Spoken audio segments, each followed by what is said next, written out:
Yo, what is up, everybody? Welcome back to another podcast here today. Hope all you guys are doing well here today. We have plenty to discuss, as you can tell by the title. There's been some very good chapters in both Boruto and Dragon Ball Super to discuss. But before we begin, as always, if you've been here before or new, make sure to hit the like button, get us up in the algorithm, gets more eyeballs on these streams, and that results in future streams being more interactive with people tuning in live to ask questions and contribute to the discourse, if you will. Make sure to subscribe if you haven't already to me and to my co-hosts as well, Batman and Shinobi. Their links are always in the description as well. And keep in mind, if you don't know already, make sure to ask questions ahead of time. We do answer in depth if you do. We prepare ahead of time, actually. So it would be a prep time answered question. But of course, you can do that here if you want during live as well. We still go pretty in depth. But yeah, there's plenty to discuss. And again, if you haven't already, make sure to hit the like button. But first, we shall begin with, of course, the newest episode of Boruto. Many of you guys have been anticipating Sarada's awakening of her Mangekyo. Finally got it. This chapter was certainly really good. There's a few facts that we learn here, such as Sumire not being affected by Ida's omnipotence Shinjutsu. As far as why that is, it's still a mystery to some extent. But what I like about this chapter is that it further reinforces the notion that Kawaki's willing to sacrifice anyone, including those he cares about, if it means guaranteeing Naruto's safety. So he buckles down on that and tells Ida, hey, I'm still going to kill Boruto if it means protecting Naruto and exterminating the Otsutsuki. So Kawaki clearly has strong conviction as far as his priorities are concerned, even if it means sacrificing someone he does care for in the end. As far as Sasuke, a lot of people are giving him props and praise for how he conducts himself. I do as well. It seems that the deep care Sarada has for Boruto was the catalyst for awakening her Mangekyo Sharingan, and the deep care that Sasuke had for his daughter was the catalyst for him essentially going against his very mind. He says, I'd rather go with my daughter than my own memories because my daughter is the number one priority in my life, which is a very father figure moment, and it's a very good moment for Sasuke. It makes sense, and I think as far as a narrative creating writing decision, it was very well done by the writers. I enjoyed that. Makes Sasuke relevant on top of that, and it gives us some sort of nostalgia knowing that he's rogue once again, except he's on the good side this time. He's ironically rogue once again in the eyes of the shinobi world. However, this time he is the protagonist, being on the good side of things. So this chapter certainly gave some nostalgia. Another moment was when we see Boruto begin to parallel his father more and more. And I said this about the specific part where he's discussing his father's trials and tribulations.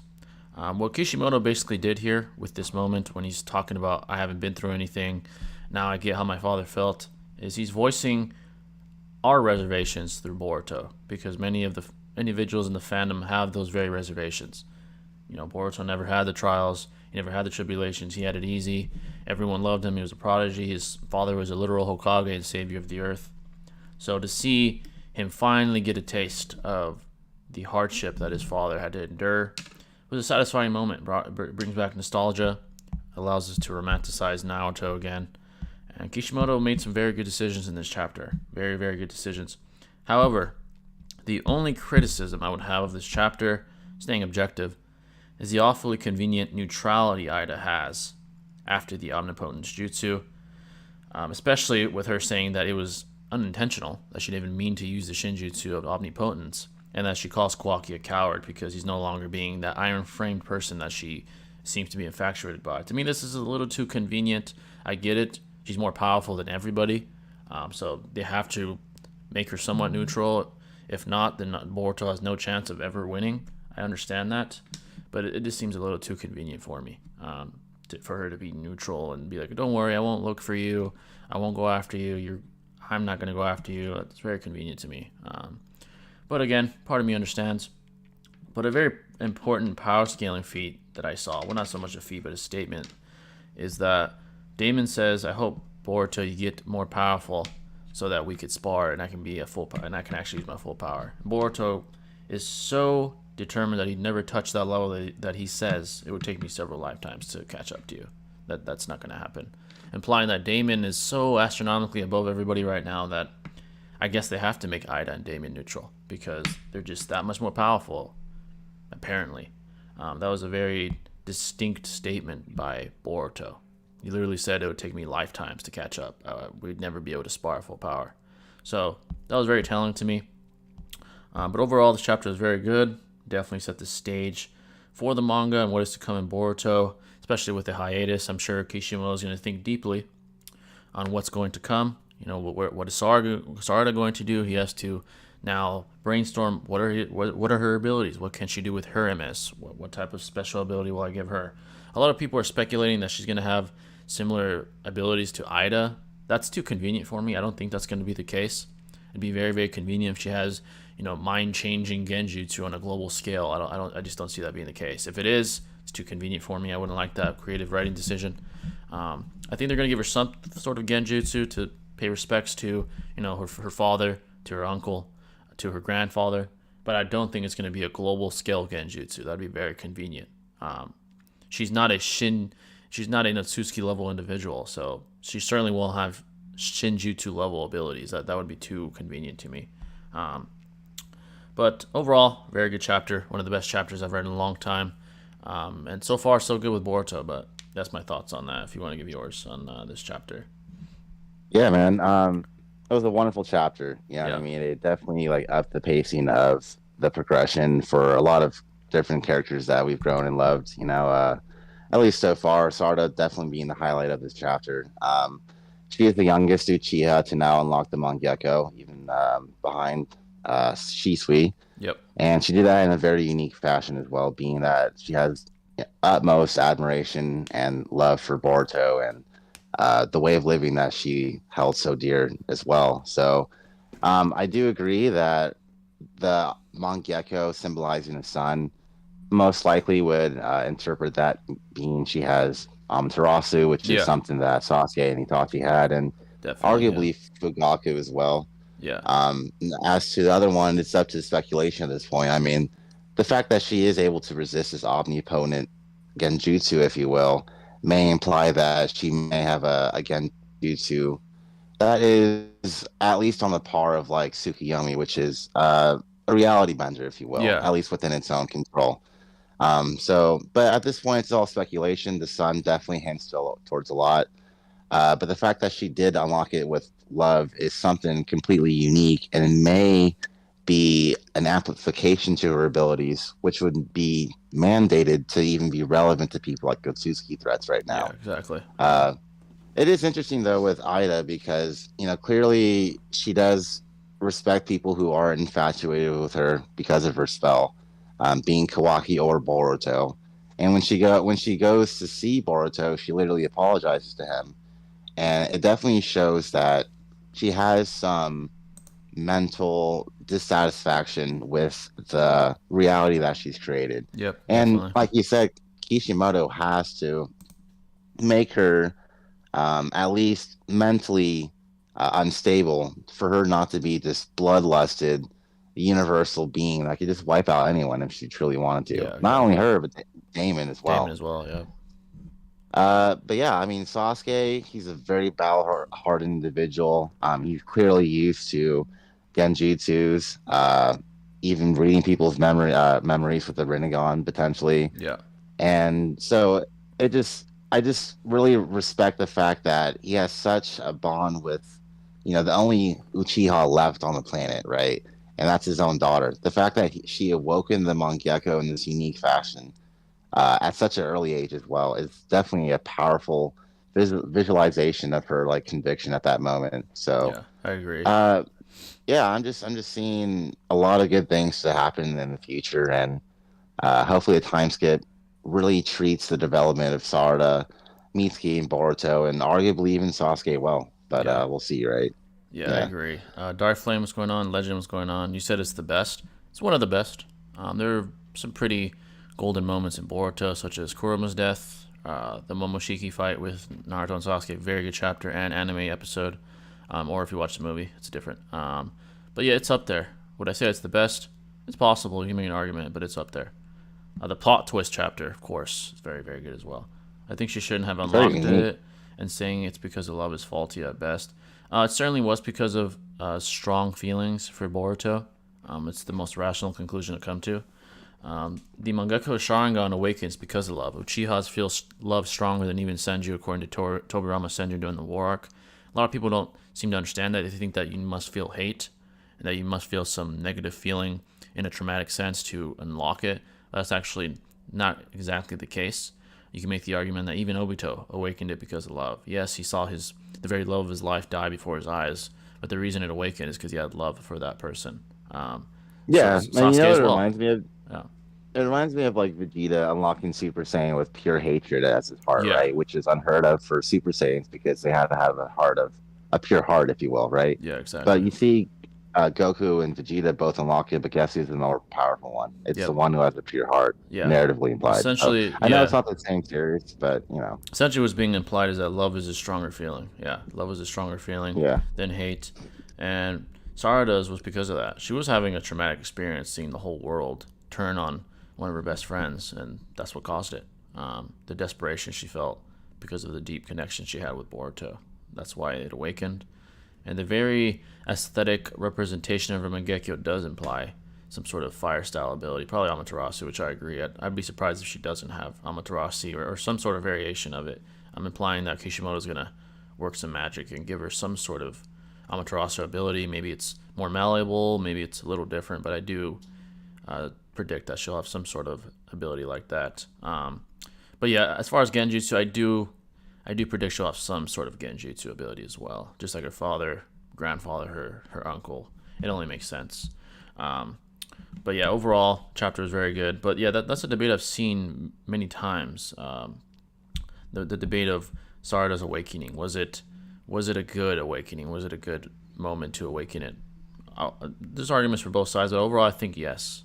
I think this is yeah. not far fetched. It's not like she's just doing something randomly. This is a life changing event that she's going through. So yes, I do think it's a moment for something like that to take place. And Yeah, also, what's interesting is how Sumere, if I'm saying that yeah, correctly, Sumire, or Sumere, Sumire, yeah, uh, it's interesting how she is, invulnerable to this ability as well. So it may implicate some exploits behind this omnipotent genjutsu, if you will, yeah, that can later be extrapolated upon people that aren't affected. And who knows, there may be people in the other nations who aren't affected as well. yeah, So exactly. It's I think it's definitely interesting. theoretically Yeah, possible. Certainly, Kishimoto yeah, could easily go with that. Could easily go with that notion and have other individuals around the globe that aren't affected. Definitely. So now Sarada can resist Tsukuyomi. Theoretically, if you presuppose that those with MS can resist it, it's debatable whether they can. You could argue that Itachi very debatable. let Sasuke get out of it because he wasn't trying to kill him. But it depends. That is rational. But if you say that, would have to say then why aren't there more MS users to say she was the only one to feel that way isn't true? I'm not sure what you mean by that, but she's I as far think as what we know, yeah, I think what he's saying is like, why? Because there's been a plethora of Uchihas who've unlocked it a certain way, right? Via yeah. hatred. Why is it that Sarada would do it with love? I'm assuming, if I'm saying that right, Dark I Flame. think so. Yeah. I would kind of wish an Amaterasu, but with a different element for Sarada. Yeah, it's gonna be a variation, I'm sure. It's gonna be similar, but a variation. It's kind of like Sasuke with his ability to use flame control. It was more malleable for him in comparison to Itachi, who could just sort of spread it around. So it's gonna be some sort of variation, I'm sure. Bro, Daigo Knight's 2 videos are wild. Yeah, Daigo Knight's he's a character for sure. He's certainly a character.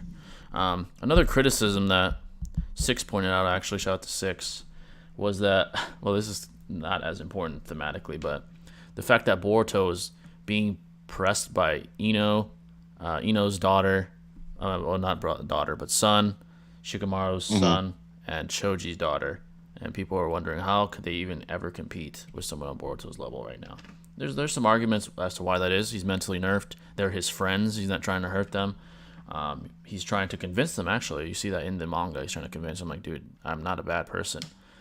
So it's not like Boruto's going all out and he's trying to kill them and they're competing. That's not the case at all. Context matters, but I could see the problem with it. Like, Yeah, why do they even have a chance in the first place? He has karma at embedded face in his value. DNA. Yeah, at face value, I understand that. Yeah. But there's Hmm. more context to it. Boruto's definitely dealing with some of his own demons in his own head, with quite literally Momoshiki being one of them. So, yeah, the chapter was very good. But any questions you may have, folks, feel free to ask about this chapter. And we'll move on to Dragon Ball Super. If you guys have no questions, make sure to hit the like button if you haven't already. Any questions you may have. But yeah, this chapter overall, give it a solid 8.5 out of 10. Great W. Yeah, very, very good. Yeah. Possibly a 9. It was very good. Sasuke coming to his realization was very good as well. Makes him relevant again. Kishimoto's probably thinking, you know what? These guys are just on the sidelines. Let's give this guy some relevancy again. It's good to see Sasuke back in the limelight. No, absolutely, man. Yeah. They're starting to fade away. They're starting to be pushed behind the narrative. Naruto getting sent away. Sasuke being irrelevant to top-tier individuals now, being nerfed. But he definitely has some thematic and narrative relevancy again. Going rogue. It's very, very, very similar to when he left back in the day, except this time he's on the good side. So it's very interesting. Let's see. Sasuke not making the same mistake of believing a lie again. He's letting Boruto prove himself. It's a good point, yeah. He's using his logic more than his emotions this time, which was his mistake in part 1 when he left the village. He was too emotional. He didn't have his head on. He didn't have his head straight on. But now Sasuke has definitely grown from his mistakes. Getting the beating he got from Naruto at the end of that fight, realizing that friendships are more important than power, and that friendships ironically lead to more power as well. So, Sasuke's direction is one of the best parts, if not the best part of that chapter. So, Sarada was trying to say many Uchiha had basic Sharingan, but very few had MS, and to say all those Uchiha didn't lose someone close or want to protect someone because they love him so much. You could argue that you got to be talented enough to get an MS. Genetically, you got to be talented enough. It's not something that all Uchiha are meant to have anyway. Only people on the level of Itachi, Fugaku, Sasuke, Sarada, who's the very descendant of her father Sasuke, Madara, Shisui, these extremely talented outliers in the Uchiha clan are capable of awakening the MS. So it's not something that's common. And I think that's the case regardless of your feelings. At least that seems to be empirically. And to be a shinobi in the first place, like it often, well, especially the Uchiha, they were utilized to be police or agents of war, if you will. They essentially were meant to eradicate their emotions and disregard feelings like that. You know what I mean? It's all about gaining power, and that was through the Mangekyo, and that was kind of implied in the stone as to how you can gain that power as well. So it was just kind of like a traditional understanding of hatred being the only way to unlock these things, and very few, like Jay was saying, could even do it in the first place. Oh shit! Sure, Juice was $20. Appreciate that, brother. Sir Goat, man. Sir Goat has returned. Let me put it on the screen because I give credit where credit's due. If you want to read that, Shinobi, while I do this. Absolutely. Yeah. What's up, Jay Nobi? Also, Shinobi, Roy Mustang isn't snapping his fingers. He has pyrotech gloves. And by simply rubbing his thumb across his fingers, it causes the gloves to make a snapping sound, similar to turning the stove on. Okay, interesting. So it's like a ignition, if you will. Yeah, that sounds familiar, but I don't think I know who that is. Blazing friction. Yeah, he's just a really cool fire alchemist. That's that one. Oh yeah. Yeah. Okay, interesting. So he has like ninja tools. Sounds like it. Yeah. Yeah. Let's see. W stream. Yeah. W Sir Goats. Appreciate that. People say that Sarada is in a Itachi type of situation. I heard the same thing about Boruto as well. Well, if you look at their situations, there is some similarity. With Itachi, it was more so of a natural illusion that he created with what he had to do with the Uchiha massacre. He allowed this sort of illusion that he's this rogue, this super evil individual, and he allowed people to go with that narrative. There was no genjutsu necessary. If you will, it was a figurative genjutsu more so. Now this is a literal enchantment. So there are some parallels as far as there being an illusion, because there was certainly some sort of illusion in the eyes of the masses when it came to Itachi, until his death, of course, when Sasuke found out the truth and Naruto found out the truth, and etc. But there is certainly some parallel there. Sarada and Boruto and Sasuke. Um, the only difference is they're trying to get rid of the illusion. Itachi had to keep up the illusion. He had to keep up the act that he was this evil, global terrorist that wanted to take all the bijou and complete infinite Tsukuyomi. With Boruto, it's different. He's trying to break those chains. But despite that, there are certainly some parallels as far as their situations are concerned. And I like the makes complete uniqueness. sense.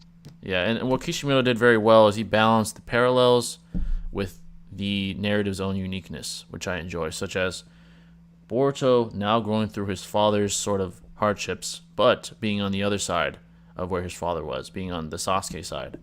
So there's some great parallels, but also some great uniqueness to keep it interesting, which Kishimoto, I think, did deliberately to give Boruto his own story, which is the whole point. He wants him to be different in many ways, but he also wants him to be similar in many ways to his father. So I definitely like the sort of detail he's paying attention to here. So he's been doing very very well with the most current and recent chapters of Boruto for sure.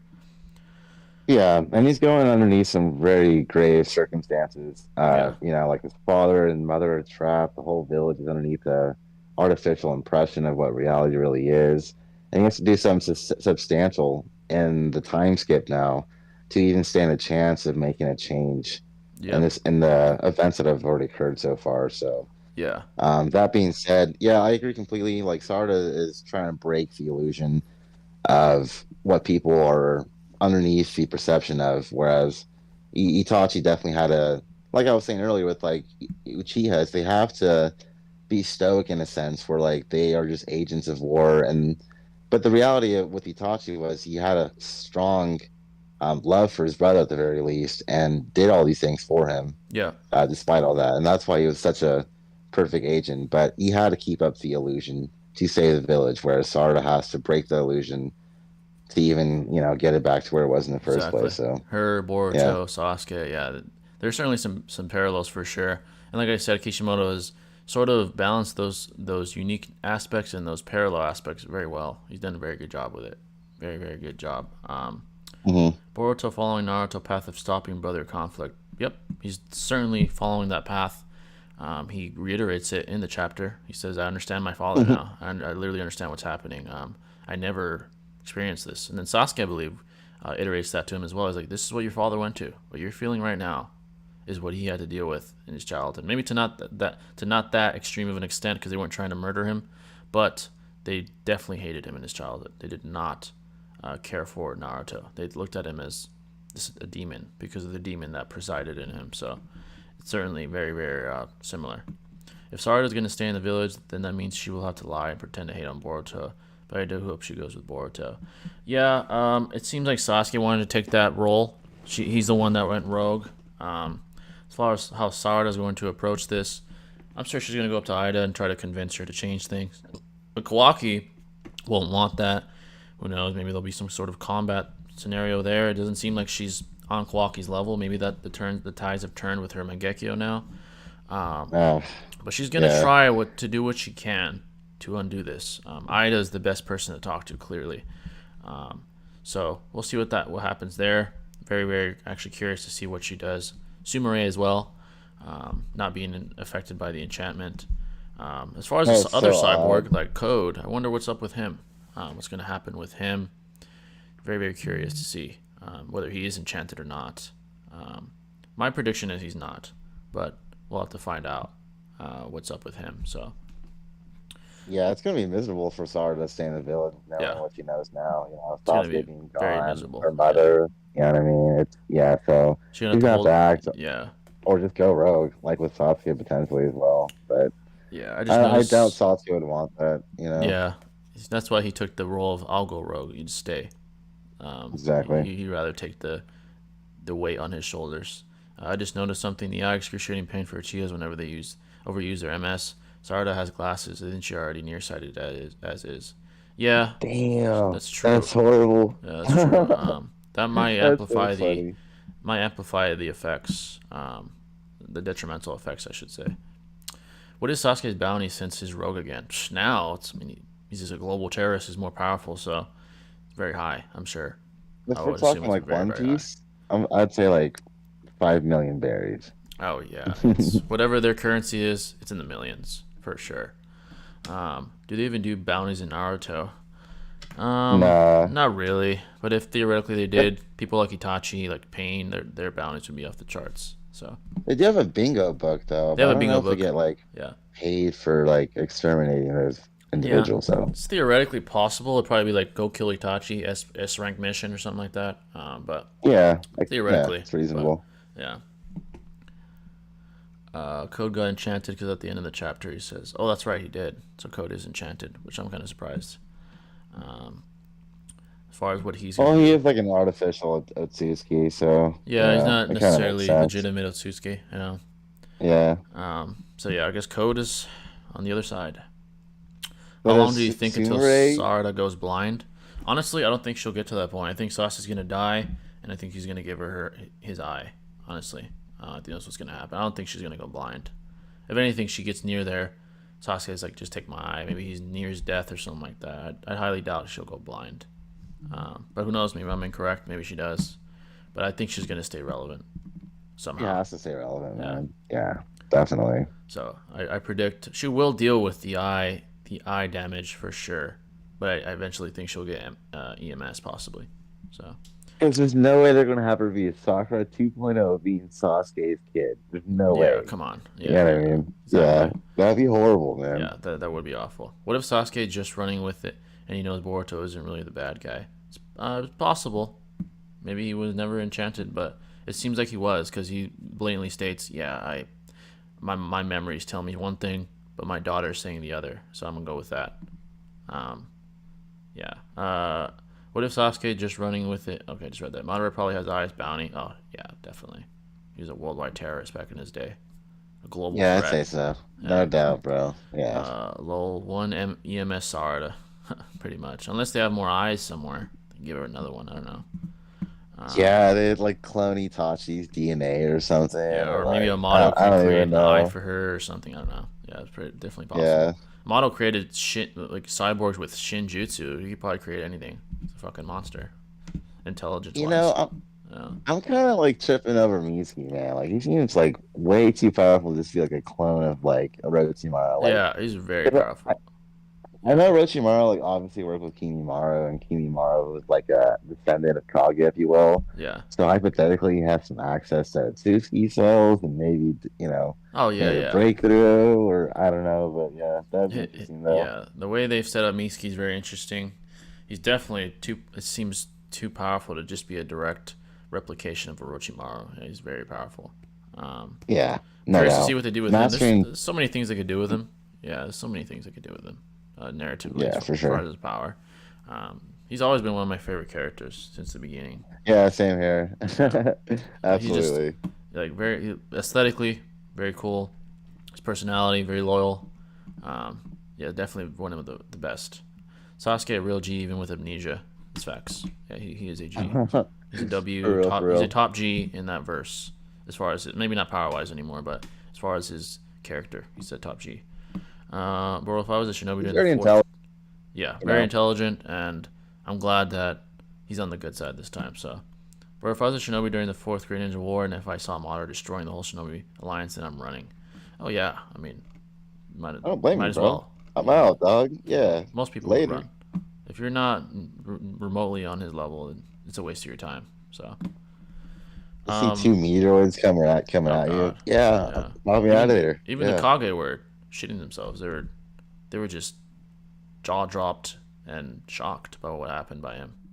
So, but feel free to keep asking Boruto questions, folks. We have been caught up with DBS as well, and I know some of you guys are wondering how that's going. So, DBS chapter 92. So, at the end of chapter 91, like the superhero movie, there's a 6 month time skip in chapter 91 where we see an older Pan training with Piccolo, trying to learn how to fly like in the movie, and Piccolo and Gamma 2 having an encounter at the end of chapter 91. Pan asks if Gohan could possibly be stronger than Goku, and Piccolo says, "Not right now, but it's possible. It's not currently the case, but it's certainly possible that he could be." On top of that, he says that Gamma 1 and Gamma 2 once he infiltrated the Red Ribbon Army station. Says that they're on par with Goku and Vegeta. That implies that they're at least as strong as Super Saiyan Blue Goku and Super Saiyan Blue Evolution Vegeta. So they're pretty powerful. Do I think they'd beat current Goku and Vegeta? No, they probably wouldn't stand a chance.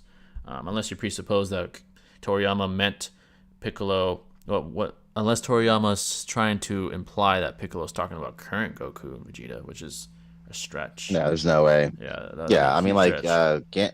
Gamma One was in the movie at least. Not I don't believe it's in the manga right now, of course, but in the movie we see Gamma One going on par with a rusty Mystic Gohan, and we're supposed to imply from that Gamma One is now on the par of Ultra Instinct or Ego. No. Yeah, no. I don't believe that at all right now. Yeah, so if they're having trouble with Rusty Gohan, who's not even on the level of Goku and Vegeta in Super Saiyan Blue, then it's very unlikely that they're on par with current Goku and Vegeta. It's very, very unlikely. So that's kind of interesting, and what all this just proves is that Gohan Beast is more than likely the strongest in the universe. That he had the most powerful battle, which is stated canonically during the movie. So yeah, this sets the stage for Gohan Beast versus Black Frieza. It certainly sets the stage for that, and I'm certainly looking forward to it. It's going to be one of the best battles, I think, since the Tournament of Power. It's going to be one of the best battles. I hope that's the case. I don't mind them taking their time. I want to see it make sense. I want to see the battle answer the question. There's other questions to ask, such as Broly. Where is he headed? At the end of chapter 92, it shows Goku sparring with Broly. Broly's trying to fight more technically like Goku and Vegeta, trying to master martial arts rather than relying on his rage. Because Goku tells him, you're starting to improve. You're not just fighting mindlessly with pure rage. You're starting to become more technical, more concise in your shots, in your movement. And that's why I think Broly will start to become dangerous. If he can master and sort of hone his power, we're talking about one of the most powerful individuals on the face of the universe. Literally, possibly in the multiverse as well. He'll contend with anyone from other universes as well. So he's. I mean, if Frieza can get that. Yeah. If Frieza can get that strong from a little bit of training, imagine what Broly can do after a good amount as well. He's extremely powerful, just like in his base rage Hulk form, if you will. He's essentially Hulk of the Dragon Ball universe. Yeah, literally. But now he's trying to hone his powers. What's up? He's just trying to hone all that rage and become more technical in his striking and his power efficient, power usage. It's going to be dangerous to see what he becomes. So. And with Gohan Beast, it's interesting because it's Dende, unlocking its potential, right, to its max, apparently, but yet in the Buu arc, we see that the Supreme Kai already did that, and that's what gave him Mystic Gohan form to begin with. So, are we to presuppose that his potential grows as he grows older, even though he's, rusty, apparently, and empirically shown as well? Yeah, that just shows a possible retcon, like Toriyama backtracking. He's like, okay, he needs to get stronger to become relevant. I'm going to have to do something. That's what it seems like he's doing. And he does that several times. It's one of the knocks on Toriyama is that he backtracks sometimes.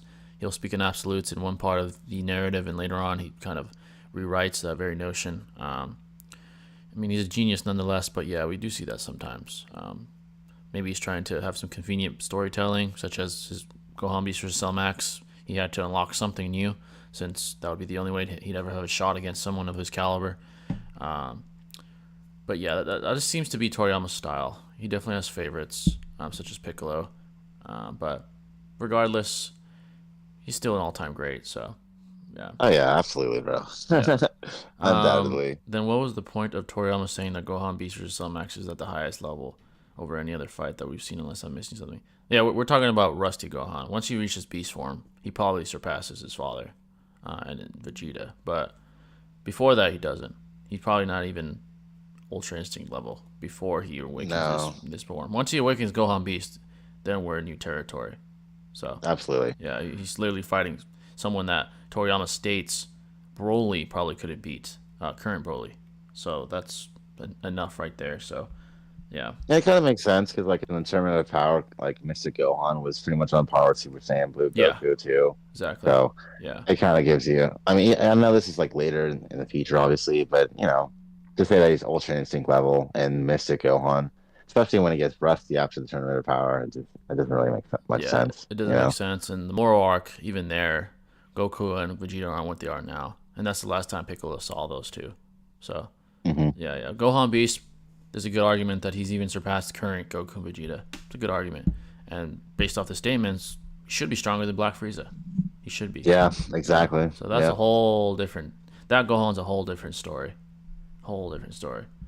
Where does Luffy scale in Naruto? I haven't seen One Piece, but I trolled and I said he's athlete level, but I don't know anything about Luffy. So I watched one I and still watching One Piece. I don't know exactly what he would scale on the yeah, Naruto verse, to be honest. Yeah, that's a tough one. yeah. Most people But say I he's know the he does. weakest of the big three, but I don't know. I haven't seen it, so yeah.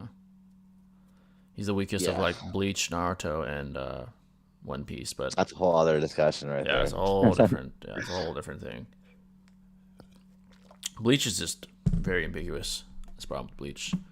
Um, And One Piece, there is so much you have to like hyper analyze throughout the oh series. yeah, There's a it's so lot of long. content, Yeah, it's so long. That's the pro. That's the so yeah. yeah, you have to do some research, honestly. I would have to religiously watch it, read it, and then I could probably answer that. There's so much information. Um, Someone said a solid gaining level. Really? Wow. Solid Genin. Damn. Yeah, he's fodder then, if that's the case. Um, No, if I'm not mistaken, he did dodge some like light speed attacks. yeah, Uh, so, but I mean, again, I'm not sure as to the concreteness of those attacks, to be honest. But I doubt he's only Genin level, especially yeah, with his like fourth and fifth gear right now. yeah. But feel free to ask any questions at all, folks. And of course, make sure to hit the like button if you haven't already. Any questions at all? Boruto, DBS, Naruto, other animes, whatever, even IRL, whatever the case may be, feel free to ask. And we'll continue on.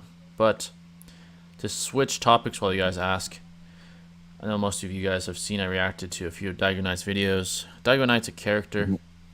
I have no ill will towards the individual. He seems like a cool dude. Seems passionate about Naruto. It's just the last video that he did make was very, very bizarre. Well, not the last one he made, but the last one I reacted to, rather, where it's every character that could survive a Gate Sky. It was very bizarre, his claims.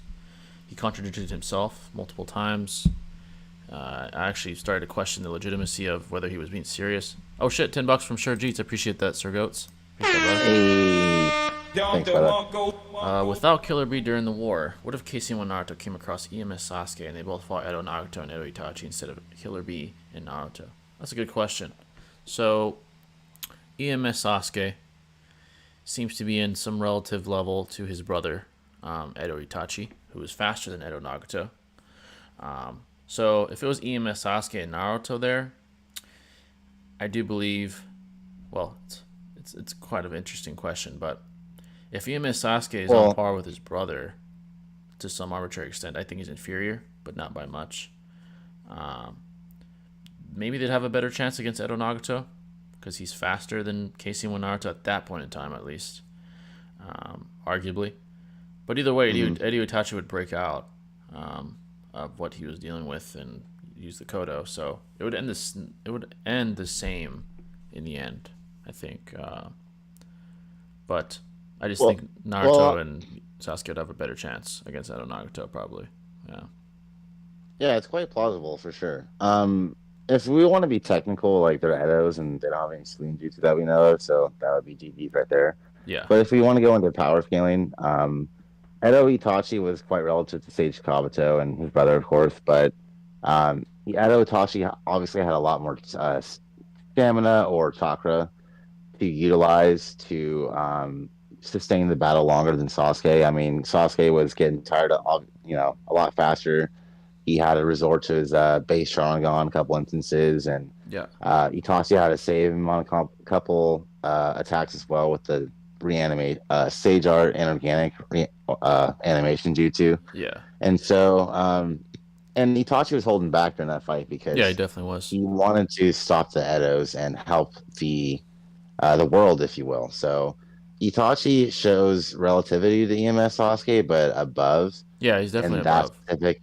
Yeah, Yeah, and then Edo Nagato was going up against KCM1 Naruto and B by by himself. himself. Yeah, Uh, so and Edo Nagato could just absorb any of the chakra, the Rasengans, anything like that. He could yeah, react to it. Shibaku Tensei GG because you need Itachi B and KCM1 Naruto to stop that thing in the first place. So yeah. I If think Edo Itachi and Nagato would take it for Yeah, if sure. we don't presuppose that Itachi doesn't break out like he did in the narrative, then yeah, they'd beat those two regardless. Oh yeah, yeah. Yeah, Edo Mhm. Itachi certainly scales above his brother. He led the charge, so to speak. He set up the Izanagi or Izanami. I always get those two confused. Um, Izanami. yeah, Yep. Izanami. He certainly was leading the charge. Saved his brother a couple of times actually. On top of that, showed superiority when he casually slapped away Sasuke's Susanoo when he was trying to grab him when he first saw him. He's certainly superior at this point in time.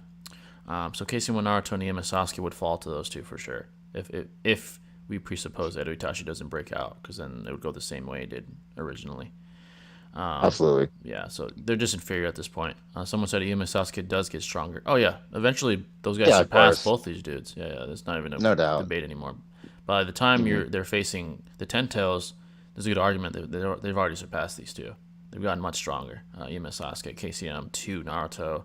Yeah, they're certainly faster, It's just stronger. crazy that like an Edo Itachi was superior to an EMS Sasuke at that point in That's time. insane. Like Yeah, that's just yeah, Itachi's the beast, that man, just for sure. shows what he's capable of, what his potential could have been. Yeah, if he's that powerful Hmm. just with his own Sharingan and MS, and it's not even an EMS. Yeah, it's very impressive.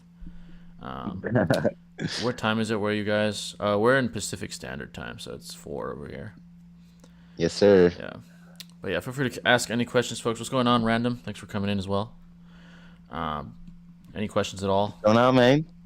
Yeah, ask IRL, anything, guys. For sure. sports, whatever. We try to keep it open as far as the forums. So, any questions you guys may have. But yeah, going back to Daigo Knight, what you guys ask.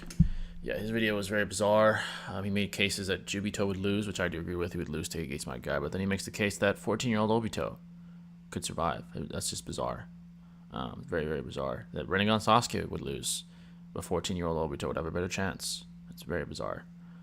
Orochimaru was pretty bad too. Yeah, Definitely. Orochimaru, he's implying that Warlock Naruto would survive, but Ishiki wouldn't. Like, come on, that doesn't make any sense. That makes no sense at all. So y'all must be at the west side. I'm through your house. Yeah, we're on the west side of the states. So yeah. Absolutely. Yeah. But yeah, folks. Again, make sure to hit the like button if you haven't already. Any questions you may have at all. Rat debate: Kid Naruto versus Jigen. It's kind of hard to rate for. It'd be hard to rat for the Kid Naruto against Jigen. Yeah, I'm trying to think of a ratty rationalization right now for that. Yeah, for the Hmm. Kid Naruto. Even Well, he's the main character, so he yeah, never his loses. plot GG. device. Yep. It would go like Urashiki versus Kid Naruto. He'd win because he's the main character.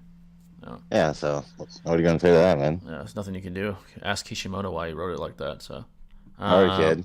do you think aliens exist? We've discussed this before. Absolutely. I do believe that there are Yes. certainly extraterrestrial beings. In fact, there's more empirically for that. For you guys that don't know, we talked about this a few weeks ago. The Pentagon released theories. I'm not saying these are concrete proof, sort of pieces of datums, but they released a theory that there's a mothership within our solar system, sort of projecting and releasing these sort of, they called it sort of dandelion seeds throughout the solar system to check out other celestial bodies. Again, it's all theoretical, but they're implying by observation that there's a possible mothership that is from an extraterrestrial organism or species, sort of conducting studies in a very advanced way. First of all, to resist gravity, it's very impressive as well. The speed in which Hmm. they're theorizing these sort of dandelion seeds are going across the solar system is very impressive as well. Our rovers take years just to get to Mars.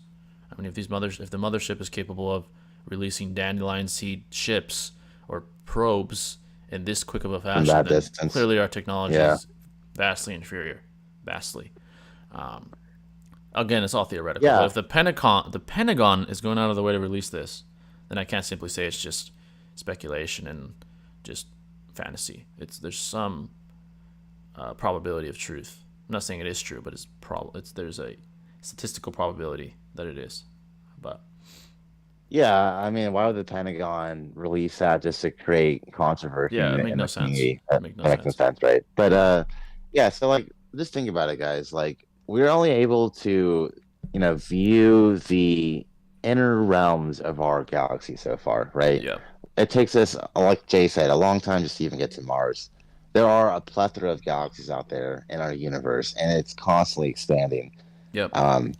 So to say that there's no life based off of current observational evidence is kind of not non-concrete, right? Because Yeah. like you can't say that for sure that what may lie out there that we don't know of isn't a reality. Yeah. Not only that, there's been like a lot of people. Like I just listened to a podcast with like Bob Lazar, and like he works for like an Area S4, which was a sub district of Area 51, right? 51. Yeah. And he was, this is back in the 80s, saying stuff like um, the UFOs, if you will, were like using gravitational fields to,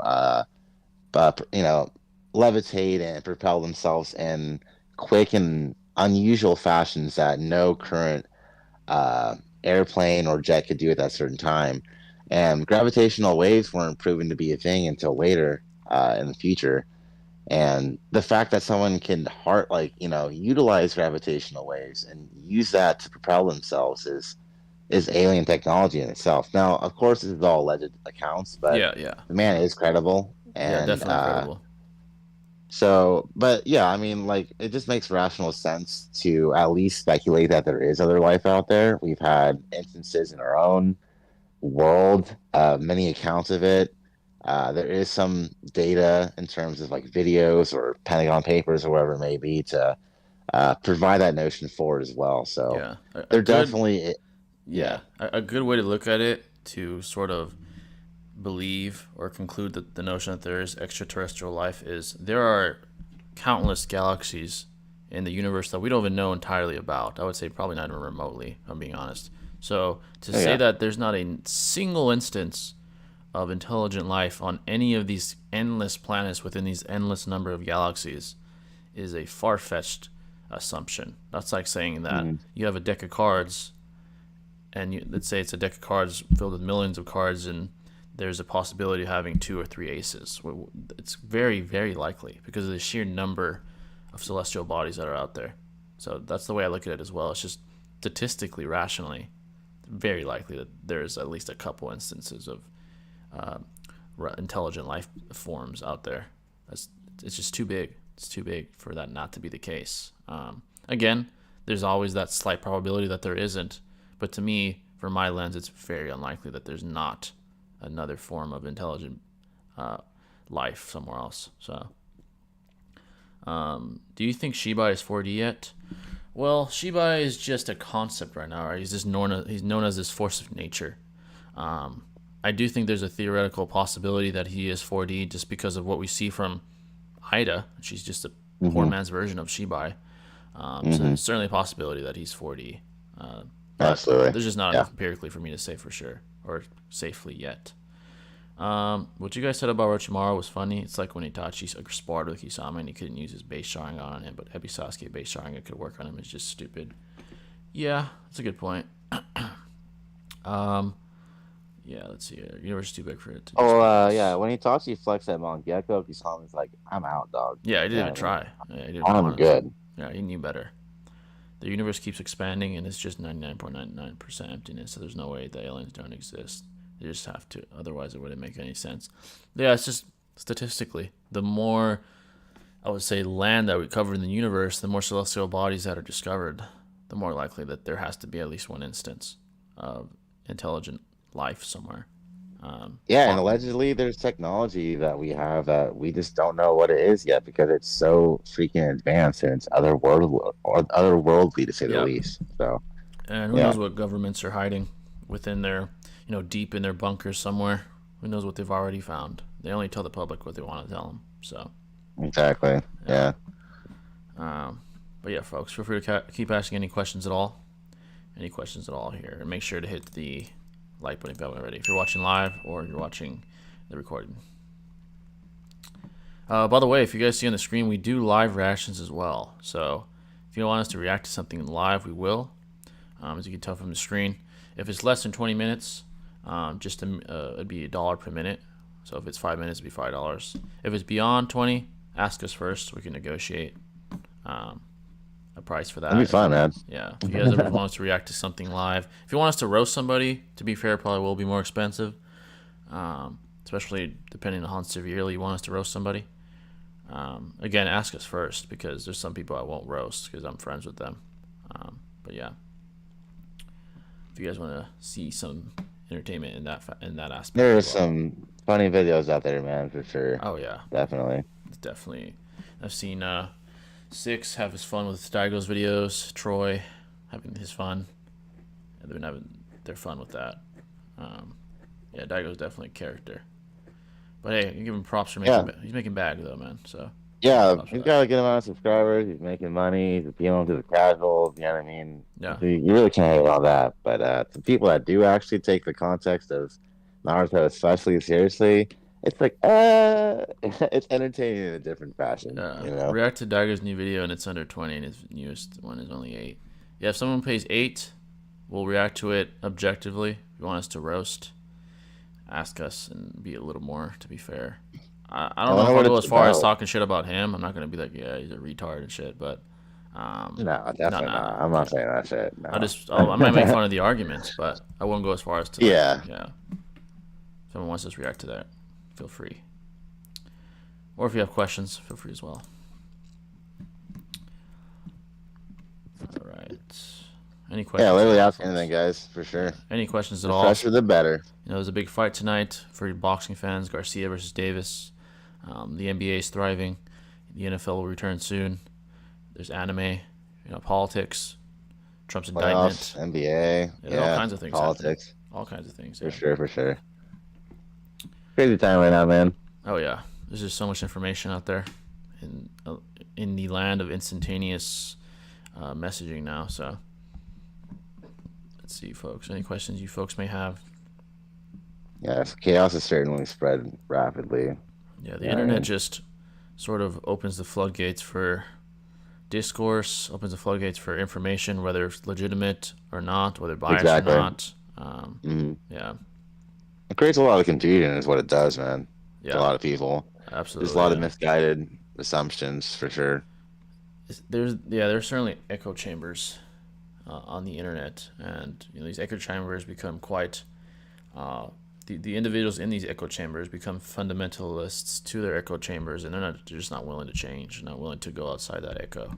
No, it's like culted in a way, for sure. It becomes sort of a cult, sort of a religious following, especially on social media, with a lot of topics, the political spectrum, many aspects. Yeah, for me personally, I think social media, like most things in life, is best to be used in moderation. Sometimes there's a lot of things that may appear on your algorithm that you question, or you're just kind of like don't really care to indulge in much. And I don't know, it just seems that it's best to just approach it what suits you better. Yeah, social media could be very beneficial or very detrimental depending on how you use it. On how you use it. So on Jay, thanks for coming in. Do you think Sasuke will get stronger after the time skip, and how much? It'd be a tough sell. I mean, he did lose his Renegon. I just don't see what else there is for him. I don't know what else there is for him. He's in his prime right now. He's in his prime. Yeah, he's no not one can teach him anything. Yeah, it's not like he's 12 years old or 13, 14 like he was back in the day. He doesn't have an Orochimaru anymore. He is the sensei now. Senseis typically don't get stronger. I mean, Kakashi did, to be fair, but I mean, hypothetically, he could get like Naruto cells and get his arm back and maybe a Rinnegan again. That'd be kind of neat.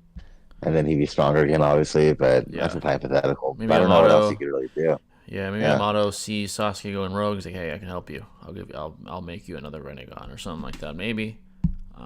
It's very possible. Amano can Oh absolutely. yeah, His yeah. ass is omnipotent. It seems If you like can make so. individual with Shinjutsu, you can definitely make a Renegon. Yeah, there's no problem for him. Y'all started early today. Yep. There's a big fight that I do not want to miss. Garcia versus Tank. I have to see that. But yeah, any questions you may have, folks, at all? I bet that tonight. Yeah, it's definitely gonna be a good one. Face of boxing. Oh, yeah, 7 or The main card starts at 5, but that means the actual fight won't start till like 7, probably. Yeah. nice, The nice. the Okay. difference with UFC and boxing is that boxing cards take forever, forever. The transitions between fights takes forever. It's very, very like disheartening. I'm like, can we just get to the point? Just get to the fights. For I real. don't care about these Yeah. ads. Like, and the cards themselves are with nobodies. The only fight that even hardcores care about is the main event. That's all they care about. main one. UFC sets up Definitely. usually sets up a five fight card with at least 2 or 3 of those being entertaining and something to look forward to. And boxing is just fights you don't care about, and then the main event. So Unfortunately not, man. Yeah, the yeah, pacing of UFC is pretty enjoyable for yeah, sure. I, It's I like like it. you get your It's money's worth, you know? exactly, yeah, definitely get your money's worth. It's entertaining. It's engaging. Boxing is just more disorganized in general. Just more disorganized. Um, the very entity of boxing are several smaller entities that compete with each other. And that's why we never see the biggest fights because promoters have their own unique interests. And it's a recipe for disaster. That's why we never saw Pacquiao and Mayweather when they were in their prime. That's why we never saw Terrence Crawford versus Errol Spence in today's world. That's why Ooh. this is fights that we don't get to see because of promoters. I still think current Naruto is at least high planetary. High planetary. It's a very specific level. Do I think he's planetary still? He no longer has Kurama. Well, the thing is, I think like he probably has as much chakra as Kurama, especially with Sage Mode. And Mm, Kurama is stated to be planetary, right? So yeah, it's arguably. possible. I don't think that's an outlandish claim. Um, but any higher than that, I have trouble with his nerfing. Feels weird that Yeah, this and it wouldn't is. be like a one shot thing Yeah, either. nah, You know? not like it used to be. Yeah, I don't think so. No, no. Feels weird that this is where the story is now. Prime Sasuke. I still remember this kid doing whatever it took to get stronger. Yeah, it's just his ideology has shifted. He has a daughter now. He's a family man. He became what his brother wanted him to become, a hero. And I think hard times create hard men. Soft times create softer men. And they after Naruto's victory in the war, Naruto and Sasuke didn't really have to get stronger. Even with Momoshiki, they did. They were nerfed and they still whipped him. So, soft times. Then Ishiki came around. There just wasn't enough time for them to close that gap. Kurama had to sacrifice himself, and that's their prime. Hard times are what create hard men, not soft times. And because of Naruto's power and the very threat he poses to, the enemies out there, him and Sasuke, they didn't really have to get stronger. And the challenge that they presented was enough. The very threat alone was enough to deter the vast majority of enemies out there until Ishiki came, and he's on a whole Yeah. different level. So Everyone else in the whole like Naruto universe except like Otsutsuki's are all getting beaten, like all yeah, the nations, right? But Naruto and like Naruto and Sasuke knew that. The 5 nations know that. All the Kage, yeah. they act accordingly because they know that if they were to cross these two, they'd be at their mercy. There is no chance. So who the heck pays Not the like bounty? Hashirama, Yeah, you know. same thing with Hashirama. No one would ever cross him or Madara. They're scared shitless of those two. That's why Konoha was, the superpower during that era. Top dog. Yeah, they were the Hmm. top dog. He told people who's getting witch-tailed beasts. He didn't. He was the most powerful individual on the planet. So they had no choice but to conform. Oh, So absolutely. Yeah. yeah, He literally gave him power yeah. to And make a him good like a good like electable. illustration of this. This isn't canon or anything. This is a fan-made animation I saw a long time ago. I don't know who made it, but it was very well done. It was the Kage coming to the conclusion that Boruto has to die, and Naruto said, "Hey, know your place. I'm stronger than all of you. You guys will get soloed right now." And they knew that. They know that they're inferior. And Sasuke was Oh there too. yeah, He's just like, if you touch just Boruto, flexes his chakra. yeah, he just flexes it, and they're all like, shit. I guess you're right. We can't stop him. So it's not like we could do it if we wanted to. So yeah, that's basically they were Hashirama and Madara for a long time until Ishiki came. So Man, when Naruto almost killed Boruto, though, dude, oh man, I in remember the that. I remember anime, that moment. I remember that that moment. was crazy, He man. Then thought about Amado it. just He thought happens about it. to show up. I'm like, this guy, This bro. brought me like parallels to when Iruka almost killed Naruto at the very very very beginning. He was thinking about Oh it. yeah. Yeah, it's Uh-huh. very similar. He's like this guy's a. It's kind of like the old Yeller story. If for those guys, for you that don't know Old Yeller, it's an old movie about this dog that this kid really cares about. It's like his own son, and then he gets rabies defending the kid from all these hogs, and at the very end he puts him down. He's like, you're too dangerous. I have to put you down. So that's kind of similar to the whole Boruto almost dying at his father's hand, and Iruka almost killing Naruto as well. It's very very similar to like the old Yeller story. So It just shows that like yeah, Naruto genuinely cares about the peace certainly, for yeah. the entire nation. So and he'll do whatever it takes if he needs to. Yeah, You literally, know, he's willing to do what it takes now. Now very he's the admirable. yeah, very admirable for sure. Who the heck pays the bounty on the bingo book? And I wonder if Kakashi were paid for taking out Zabuza when he just happens to be in the way they mission. I think it's the Konoha bureaucracy or maybe like the Konoha treasury. I'm assuming most likely pays them off or pays for their services or the client, maybe the client of these Maybe the jobs. daimyos. Yeah. Yeah. Who will train Sarada? Maybe Sasuke behind the scenes, but that would be hard to get away with because he's wanted by the world now. Maybe her mother. She'd have to lie to her mother. I don't think her mother's not affected by the enchantment. We haven't seen her, but I'm assuming she's not. I'm assuming she is enchanted. So Yeah, I would maybe think she'll so. like As well. tell her, hey, I need to learn chakra control. Help me out. So it's very possible. What's going on, YCA Prodigy? Thanks for coming in, brother. Sorry, brother. How's it going, man? Naruto was about to kill Boruto. Yeah, it was a while ago. This was back when during the time that after Boruto got the karma, and he was kind of a loose cannon. Yeah. Yeah. Naruto And was then with his Amado's. son. He was behind. He was behind him. Boruto was looking forward. He was behind him. He thought about it. He's like, maybe I should, but he held back. He didn't do it. So that's Yeah, a it's clearly very apprehensive. yeah, very Yeah. old Yeller moment. Very Mice and Men moment. If you guys have read that book, that's a good book too. Um, yeah, great parallels. Yeah, it was very good. It was a very significant moment. But then, of course, Amado shows up with the Otsutsuki Yeah, medicine it that was like the perfect. It was nullifies like the the perfect Byakugan. antidote. Yeah, exactly. Yeah. That stopped it. Interesting. So Uh-huh. Amato is It's crazy just how the Byakugan is like the source of the power for like people like Hamura and like the Otsutsuki. Like, yeah. because in It's part interesting. one, it's like it's revered, but like not to that extent, Yeah, But it's like all of a sudden, it's like, the yeah, Byakugan made a comeback. Like that whole doji too started to gain respect mhm, again. Um, just neat, yeah, it's neat. Maybe it's Kishimoto trying to pay respect to maybe Neji and stuff like that. I know he kind of fell to the wayside after the Chunin exams. Uh, Oh oh yeah, shit, clearly, two bucks yeah. from Sir Goats. Appreciate that, bud. Thank you, man. React to Roy Mustang versus Envy. Ooh, Is that one a? of the monkey lie, huh?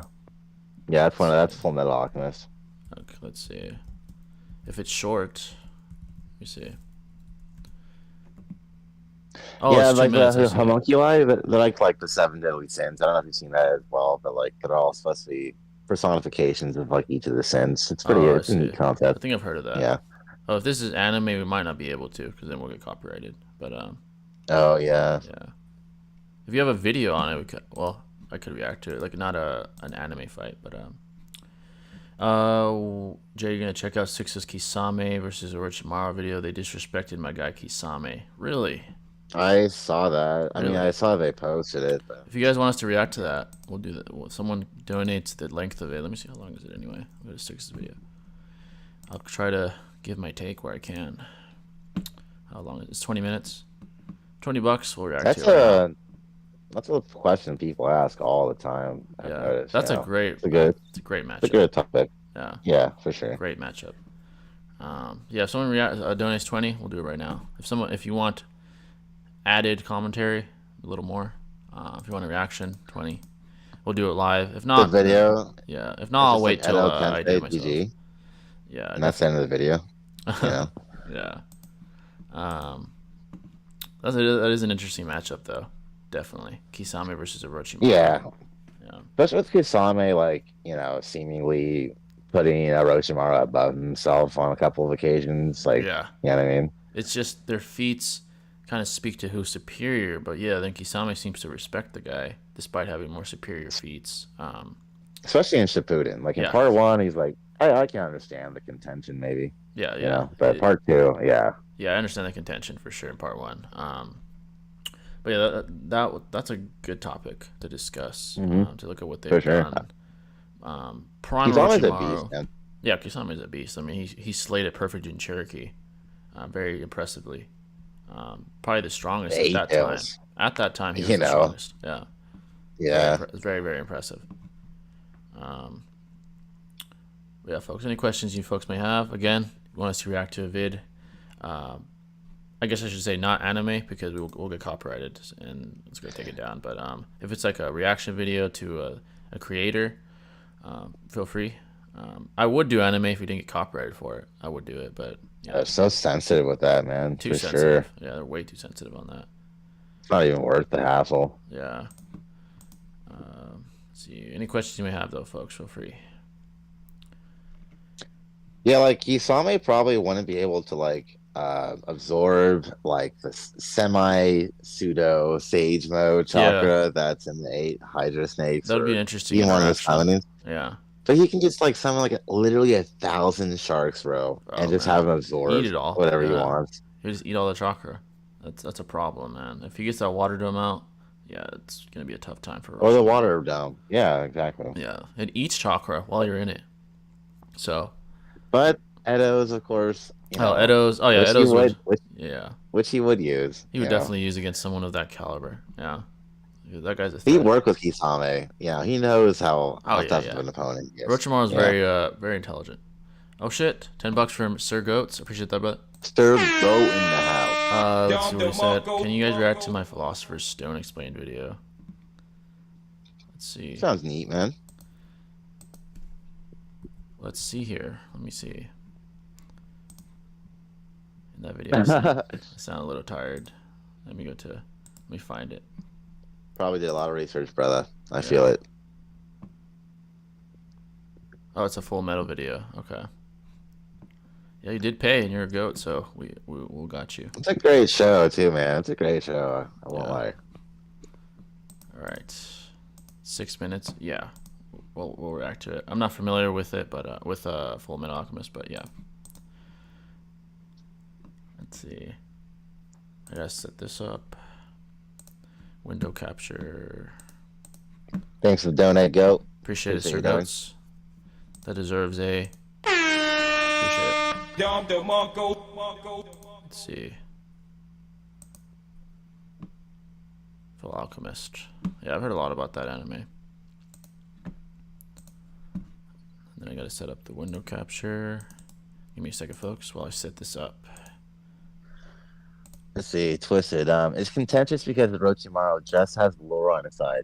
But Kisame has displayed better feats that are hard to dispute. We never see Orochimaru perform feats on that level. Yeah, we don't have to speculate. Yeah, that's true. Mm-hmm. And despite him being sick, he did struggle with a foretell on Naruto.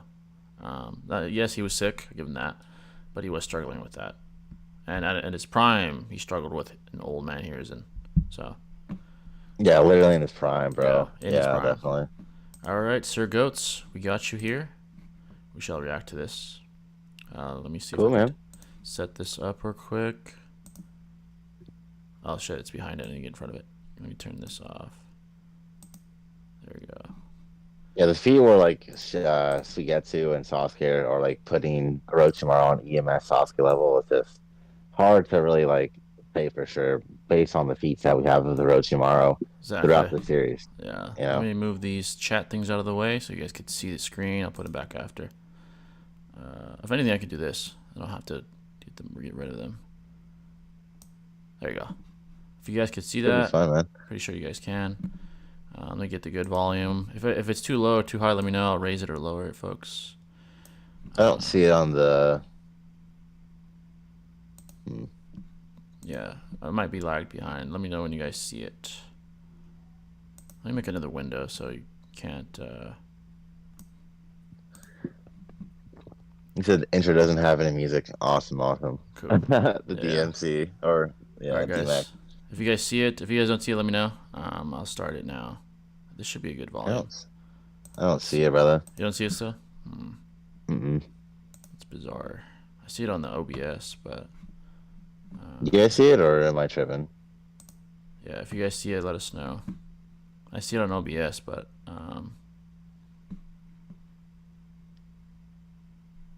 let us know, folks. Okay, I see it now. I see it. Oh, I you see see it. it? I see Okay, it. cool. Yeah, All yeah. right, folks, here we go. It must have just caught up. If it's too low or too high, let us know. I'll raise it. Let me go to the beginning. By the way, folks, any reactions you folks want, let us know. We'll do them. Hey, what's going on, everybody? Welcome to another Sir G's video. And in today's video, we're going to be talking about one of the most darkest plot twists in anime history. The Sage's Stone, the Grand Elixir, Sweet, sweet, the sweet. Celestial Stone, the Red Tincture, the Fifth Element. Just as it could take on many names, it also has the ability to take on many forms. This object, or this element, is called the Philosopher's Stone. Now, these things are ridiculously powerful, but before I even get ahead of myself, I should probably talk about the biggest elephant in the room about these things. The one important factor that you must take from this is that the Philosopher's Stones were made by sacrificing human lives. Yes, these things are made up of human lives. In the early stages of the show, Edward and Alphonse made it their sole objective, no pun intended, to find the Philosopher's Stone in order to restore their bodies. However, in episode 6, Edward, Alphonse, and Alex Armstrong took a visit to see Tim Marco on the Philosopher's Stone, where Marco begged and pleaded for Edward not to go seek out information on it, as it has a evil, dark, twisted research to it, but Edward still persists and still wants the Philosopher's Stone and its information. But Tim Marco refuses to give up any information. However, after they got to the train station, Edward would then be approached by Tim Marco and was given instructions on where to find his information on the recipes of the Philosopher's Stone. However, after realizing the dark truth about the Philosopher's Stones, after so many days of research, the two brothers decided not to use the Philosopher's Stones to get their bodies back, as they did discover the real reason why Tim Marco didn't want to give them the recipes in the first place. It was because the Philosopher's Stones, like I said before, were made from human lives, and they vowed from then on to never use the Philosopher's Stones to get their bodies back, but instead try to find another way to get their bodies instead. As for how powerful the Philosopher's Stones are, it basically depends on how many people were sacrificed. The more souls there are, the more powerful the Philosopher's Stone is. During Edward, Alphonse, and Alex's visit with Marco, Marco tells them that the Philosopher's Stone was so powerful that it eradicated majority of all the Ishvalans during the Ishvalan Civil War, and they even managed to kidnap 5 remaining Ishvalans and sacrifice 5 of them just to create one powerful Philosopher's Stone, and gave that Philosopher's Stone to Kimberly himself, who he used to kill guards just because for the fun of it. During the Ishbalan Civil War, Kimberly used the Philosopher's Stone to take out majority of the Ishbalans and destroy majority of their land. In episode 41, during Kimberly and Edward's battle in the mine, Kimberly used the Philosopher's Stone that he had in his mouth to create a massive explosion that destroyed majority of the vicinity that him and Edward and the two Chimeras was in. The Philosopher's Stone was powerful enough to destroy the entire city of Xerxes in one single night after von Hohenheim was betrayed by the dwarf in the flask. Another thing I forgot to mention about the Philosopher's Stones are also so powerful that they're able to bypass the law of equivalent exchange, which is the number one rule that all alchemists must always follow. Nothing can be created from nothing or out of thin air. But the Philosopher's Stone, however, is able to do that and is able to bypass the law of equivalent exchange, making anything out of thin air, transforming anything into whatever the person wants. In episode 52, Alphonse used the Philosopher's Stone that Mr. Heinkel gave him to fight Kimberly and Pride at the same time. while regenerating his armor limbs and turning his foot into a sword and bypassing the law of equivalent exchange, allowing him to gain the upper hand in the fight. And the seven homunculi are powerful, and they themselves are powered by philosopher stones. This guy eradicated all of Xerxes just to create a philosopher stone just for him to absorb and give half of the souls that he has to von Hohenheim. Not only did he sacrifice Xerxes just to get a philosopher's stone and absorb it, he also sacrificed 50 million people, the entire population of Amestris, just to create a philosopher's stone strong enough to absorb the power of quote unquote God for himself. And then there are these two dumbasses, Isaac McDougal and Father Cornello. Isaac McDougal died to King Bradley, but before he died to King Bradley, we already got confirmation by Lust that he had overused the Philosopher's Stone anyway, so he was going to die regardless.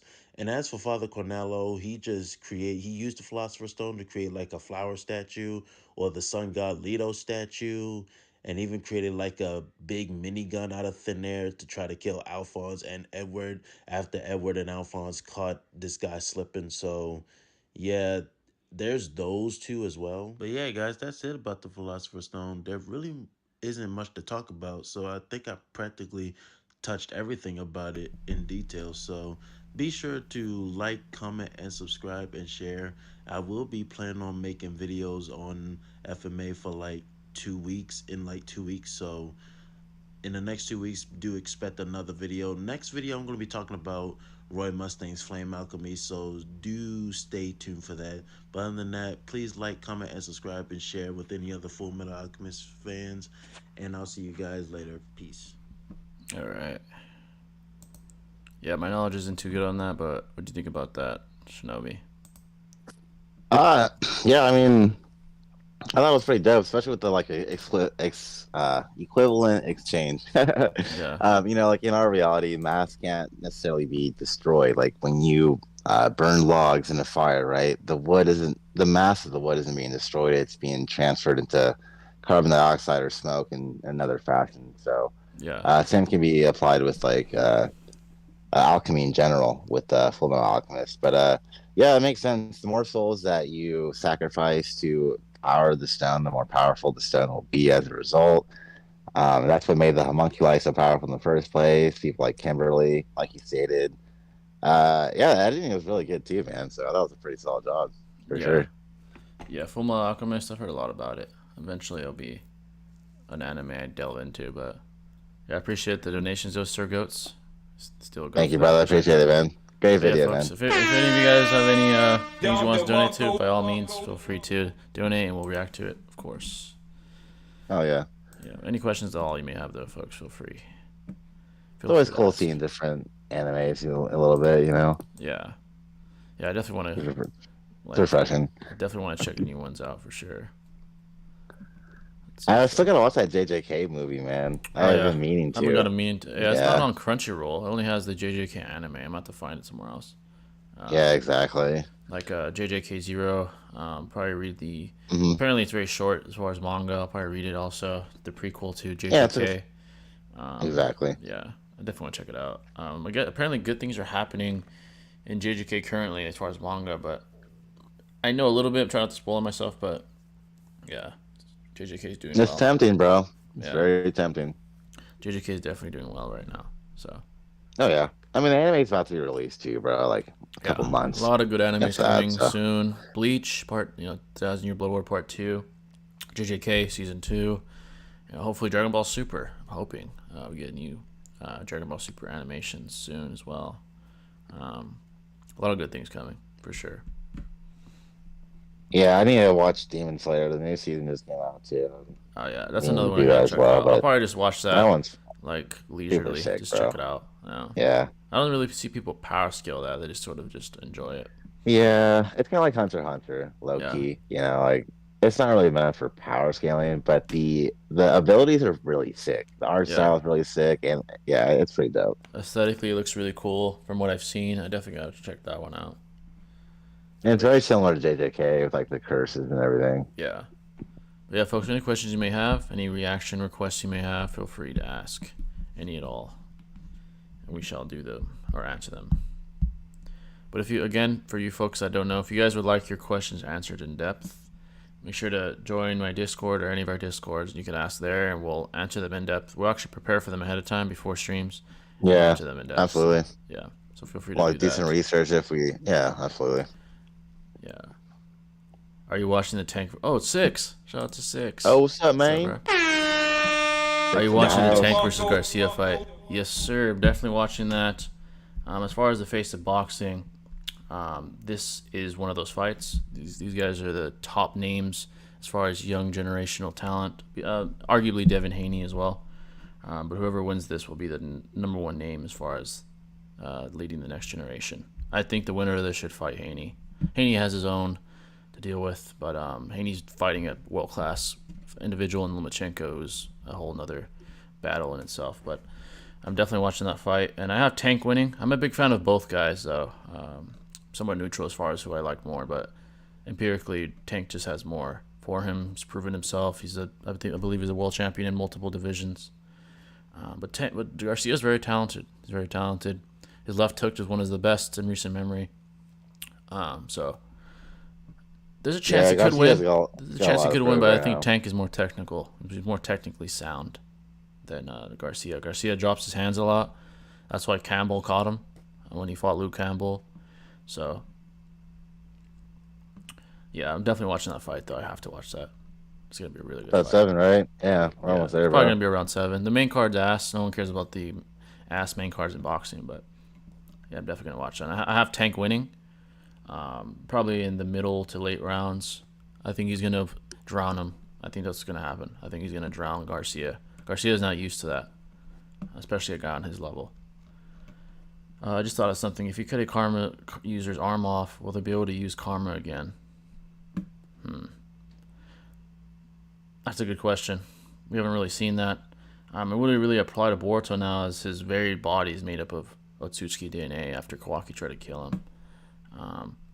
But if you They could use it if those were like put on someone prior. If those were already like implemented on a vessel that was, to be the next destination of the soul, if you will. But if he doesn't have one, then empirically, he only implants karmas with his arm. So yeah, at that point, he wouldn't be able to. Yeah, I'm assuming he wouldn't. We've never seen that. It's all theoretical, but I'm assuming not. Yeah, I would assume not. If you're Boruto, have DNA embedded in your very DNA of Otsutsuki, then you're straight either way. But yeah. Yeah, Tank versus Garcia, though. This is the most excited I've been for a boxing match since quite some time. Maybe Tyson Fury versus McGregor? Maybe McGregor Mayweather or Fury versus Wilder 3. It's probably the most excited I've been.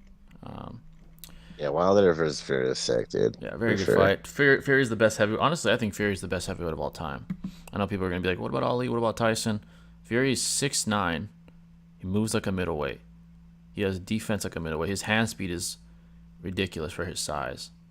And his IQ is off the charts. So that boy got a chin too, bro. And he has a chin. His chin has been tested by Wilder more than once. Wilder is probably the hardest hitter in heavyweight history. He hits harder than Mike Tyson, I should say. He's like Kimbo Slice, bro. Yeah. You know what I'm saying? People think Mike Tyson hits harder. Not necessarily. When Wilder hits you, you're sleeping. For most people, at least, unless you're Fury. And he's not even that technically sound. Tyson was very sound technically. Wilder is actually kind of sloppy with his fundamentals, and he still would sleep everybody. He's knocked out everyone he's ever fought except Fury. So that's impressive to say the least. Yeah, he has they call it the eraser. That's what his right hand is. It's the eraser, the touch of death. Demon Slayer is another anime that my little sister watches, and I even came up with the battle between Tanjiro versus the Chunin exam Sasuke. Yeah, I need to check out Demon Slayer. Fury's probably the most dominant. It's a great series, man. Is Tyson Fury the most dominant heavyweight? I mean, Tyson went a year where he had 15 fights. He fought during his youth. There was a year where he fought 15 times, and he knocked almost everybody out. To be fair, the level of competition isn't the level Fury fought, and he certainly wasn't doing that to Lennox Lewis or Holyfield, but that's still impressive. As far as who's the most dominant in their time, heavyweight-wise, Tyson would be up there in his prime. This is disregarding level of competition. Mike Tyson would be there. Ali He would have a lot of fights. Well, not a lot of fights. He'd lose some. He'd win some against the greats, I should say. So to say he was dominant, I wouldn't say is the right word for Ali. He was the best. I'll say that. Foreman was pretty dominant until he met Ali. Fury's dominant, but he's had struggles before. Tyson to me is probably the most dominant heavyweight. Yeah, Mike Tyson. Before, being before the incarceration and before he met all-time greats like Holyfield and Lewis, who got the better of him. So. And Buster Douglas, right? Oh man, dude, the Buster Douglas fight. Surprisingly. He talks about that. He said, "I just let myself go. I didn't even train for that Yeah. fight. I thought that Buster Douglas was a joke." Meanwhile, conversely, Buster was avenging his mother. He was defending his mother's honor. His mother said, "You got to win this fight." I'm pretty sure Buster said, "I'm gonna win this for my mother," and he did it. He fucking did it. So. And homie got a mental amp, right? Yeah. Oh yeah, Yeah. that's probably the biggest mental amp you can receive. Yeah. Who's your favorite fighter, Jay? As far as boxing, all time, Mayweather. He's the most technically sound boxer I've ever seen, ever. Defensively, easily, overall, and arguably overall. You could argue Roy Jones is more technically sound offensively. I'll give you the nod there. Roy Jones was a fucking freak in his prime. It was ridiculous. But Mayweather's my favorite boxer, favorite UFC fighter, all time. John Jones. We're talking current. Favorite current boxer, probably Tyson Fury, or Canelo. Current UFC favorite fighter, still John because he's still active. But yeah, how would you rank Andrew Tate if he was an MMA roster in terms of skills and wins? MMA. Tate has no grappling experience. I would say striking's not on the level of Adesanya, so he'd certainly not be another Israel Adesanya. He'd get slept by him. He'd get slept by the best strikers in the division. Oh yeah, he'll get worse. Yeah, he'll Adesanya get would worse. work him. Pereira would work him.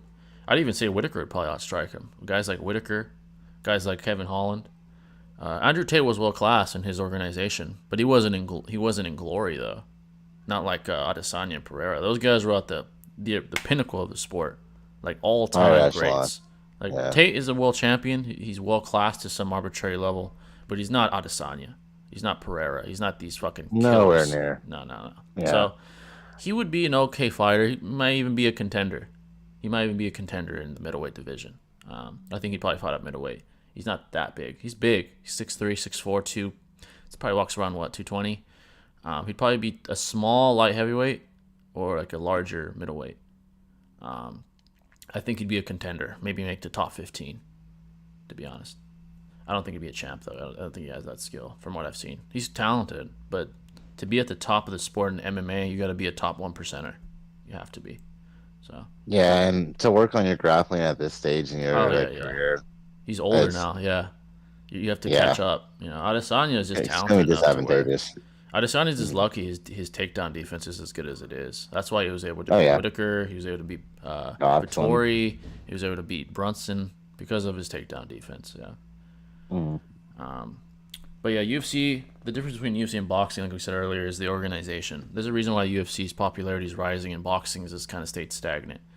Without Jake Paul, honestly, I think boxing would be nearly dead at this point. To be honest, I know people hate Jake Paul. He's a fucking YouTuber. He reinvigorated the sport, whether you like it or not. He reinvigorated the sport. He brought young eyes to the sport. There was no young eyes watching boxing before this. No one gave a shit about boxing if you're under 30, to be honest.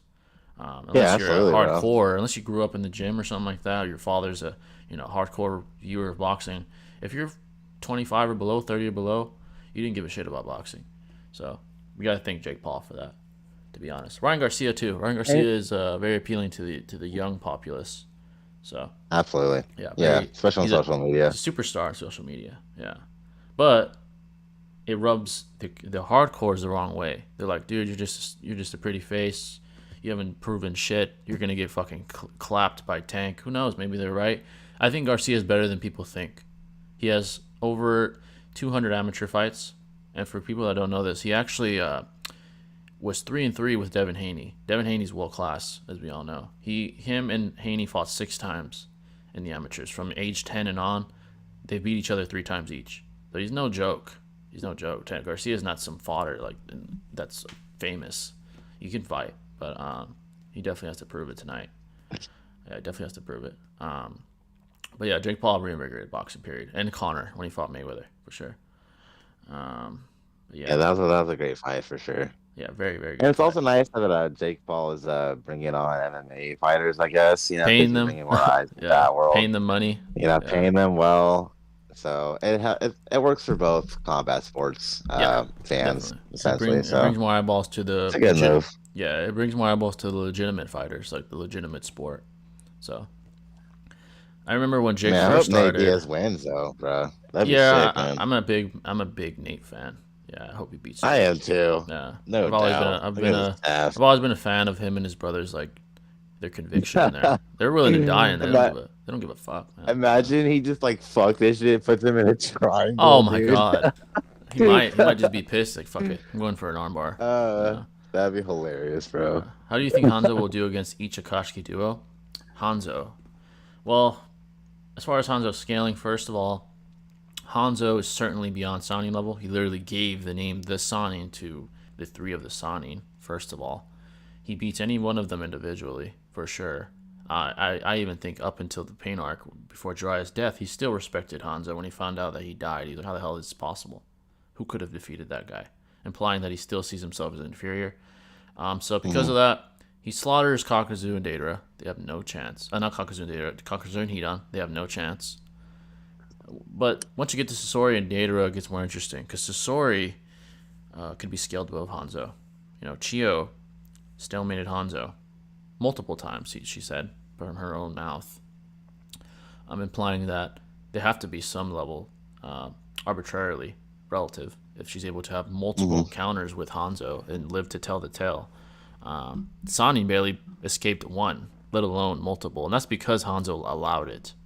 I don't see Hanzo giving Chiyo that many merciful sparings. I don't think that's the case. I think that they had battles, it ended in a certain way, and they lived to tell the tale several times. So I think that Sasori scales above Chiyo, again, because she calls Sasori the best puppet user of all time. She slayed the Kazekage, who was implied to be the strongest in Sand history. So I think he's above Sannin level as well, and above Hanzo, honestly. So I think that Hanzo would struggle with Deidara and Sasori, to be honest. I don't think he gets past them, to be honest. Especially Yeah, I don't both of see them. the poison Yeah. being much of a factor, especially with Sasori. Yeah, especially them in conjunction together. No, I don't think so. Yeah. Yeah, the microscopic bombs would be a problem he couldn't detect. Yep. Exactly. Deidara doesn't have as good a scaling as Sasori, Yeah, but yeah. the fact that he is aerial could be, quite a problem, especially when you're facing off with both of them.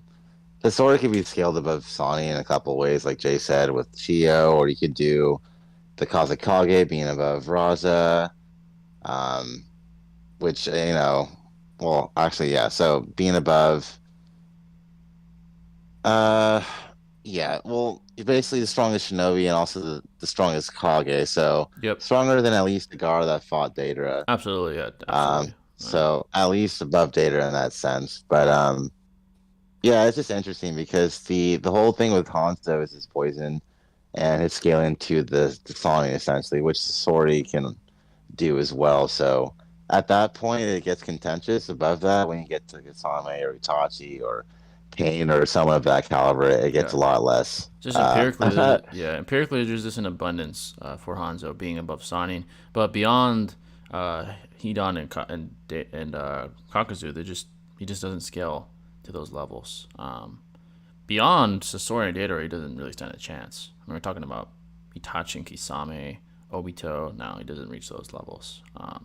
There isn't enough remotely empirically for that. He would fall to them for sure. Probably individually, they would even need to be in a duo, let alone together. So he scales pretty high, and I think he's underestimated a lot of the time. Again, he's an obscure character. He's not really present, so I understand that. But he's more powerful than people think. Yeah, he's more powerful than people think. Yeah, he's just like a lore character for sure. Yeah, him, Sakumo, guys like that, definitely lore characters. Mm-hmm. By the way, when I made my video, I went without a script, which is why I sounded like I was. Yeah, scripts are definitely important. But yeah, folks, any questions you may have? Clearly, we are pretty passionate on combat sports as well. So if you guys want more tangents like that, feel free to ask that as well. Boxing, UFC, IRL, Of course, anime, of course. Anything you want to ask, feel free. Let's see here. Batman was supposed to join us. Let's see. He might still, but we'll see. He's busy. I think. Probably at work or something. Yeah, he's probably busy right now. But yeah. I mean, 300 puppets and bombs, man. I mean, that'd Good be luck. like quite a problem for Hanzo. Yeah, good luck with that, brother. I doubt he can deal with that. Hanzo would be overwhelmed. He like scratches Sasori. He's like, oh, I poisoned him. He just realizes it's a freaking Yeah, puppet. he's not even a living organism. He's like an entity inside a shell. If he can even catch his ass. Yeah, which I doubt. Yeah, I don't think he even catches him. The Iron Sand would be a problem. Like, yeah, there's so many problems that he'd have to deal with. The theoretical possibility that Datara and Sasori work together and like embed the bombs with poison or something. Like, there's so many things they could do together. Yeah. Sasori could tell Datara, hey, I'm gonna put some poison in your bombs, drop it on him, the poison will expel, and he's dead. So. Dude, poison gas bombs. Oh, jeez, God. Man. Good luck. Like, yeah. Good luck. That'd be so What's up. your dream MMA and boxing matchup? If you mean like what's my dream matchup in each one? MMA, let's say I could pick anyone in their primes, no matter the time, no matter the point in history, and they can go against each other. That's a good question. In their primes. That's a hard one. MMA dream matchup. Here's one: Stipe Miocic in his prime versus Cain Velasquez in his prime. God, that would have been the heavyweight. That would have been the heavyweight Super Bowl, to be honest. That's one. A couple others. Let's think here. Maybe what would be a good one? Conor McGregor in his prime against like 145, I'd say. Conor McGregor in his prime versus Volk in his prime, or maybe Max Holloway in his prime. That would be spectacular. Like in their primes, going at it. Very, very. Volk is a savage, man. I think his wrestling would be too much for Conor, but Conor was so concise with his shots, man. You get hit a couple of times, you're going to sleep. That would be Volk. That would be the danger. Perfect example. Yeah. That would be the danger for Volk. That'd be so interesting to see that. Boxing, there's so many. Mayweather versus Sugar Ray Leonard. Come on. I mean, it doesn't get much better than that. That's like a UFC boxing I thought even like masterclass. cross-verse. Like MMA versus boxing matchup, but I see what he's asking. That'd be interesting now. too. We could do that too. Yeah. Mayweather versus Sugar Ray Leonard, dude. It doesn't get much better. Or Mayweather versus Roberto Duran. Man, that'd be a hell of a fight. Hell of a fight. Higher weight classes: Tyson Fury versus Ali. Mike Tyson versus Ali. What other great fights are out there? Yeah, that'd be legendary right there for sure. Yeah, Canelo versus Prime Triple G. I think Triple G would beat him, to be honest. I thought he beat Canelo the first time they fought, to be quite honest. But they gave it to Canelo. I thought he lost that fight. But Triple G in his prime versus Canelo in his prime at middleweight. All-time great fight. And then in smaller weight classes, I think I already did Mayweather, but maybe like Marvin Hagler versus... Marvin Hagler was a middleweight, if I'm not mistaken. He went up to middleweight. Marvin Hagler versus Canelo, that'd be a good fight as well.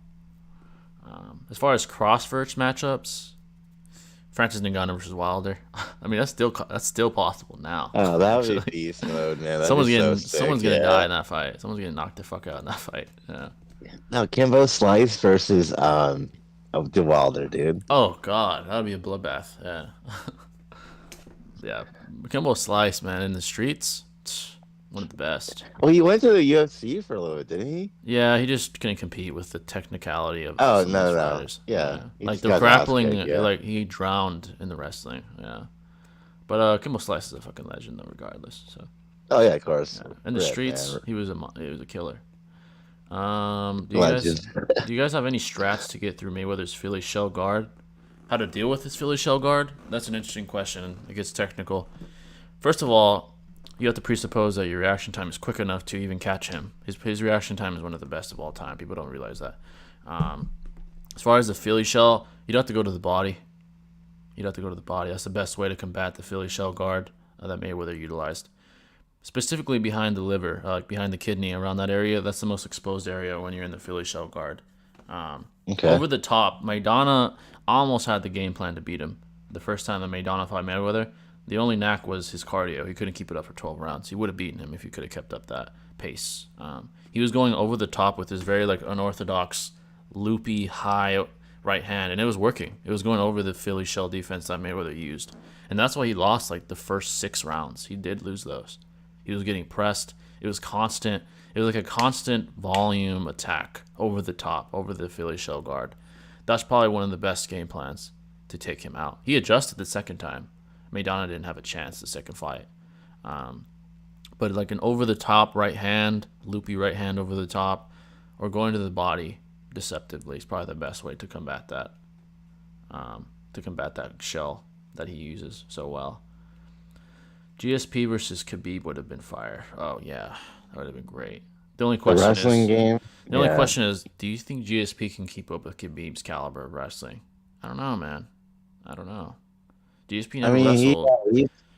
He could at least defend some takedowns, though. Yeah, I'd see him defend. He just never wrestled the level of competition that Khabib is. No, Josh Koscheck, Hendricks. Those guys aren't Khabib wrestling level. No, definitely not. That would be the question. Like, could he deal with that? Especially Koscheck. Yeah. Come on. 7 Gates guy versus Payne. Who wins? I got Payne. What about you? Payne. Payne. Yeah, I got Payne as well, Especially if he's in the Rain Village at his full power, with Chakra is at its optimal. Yeah. He just scales above him. I mean, Edo Nagata was slamming Keisumo Naruto and Killer Bee simultaneously.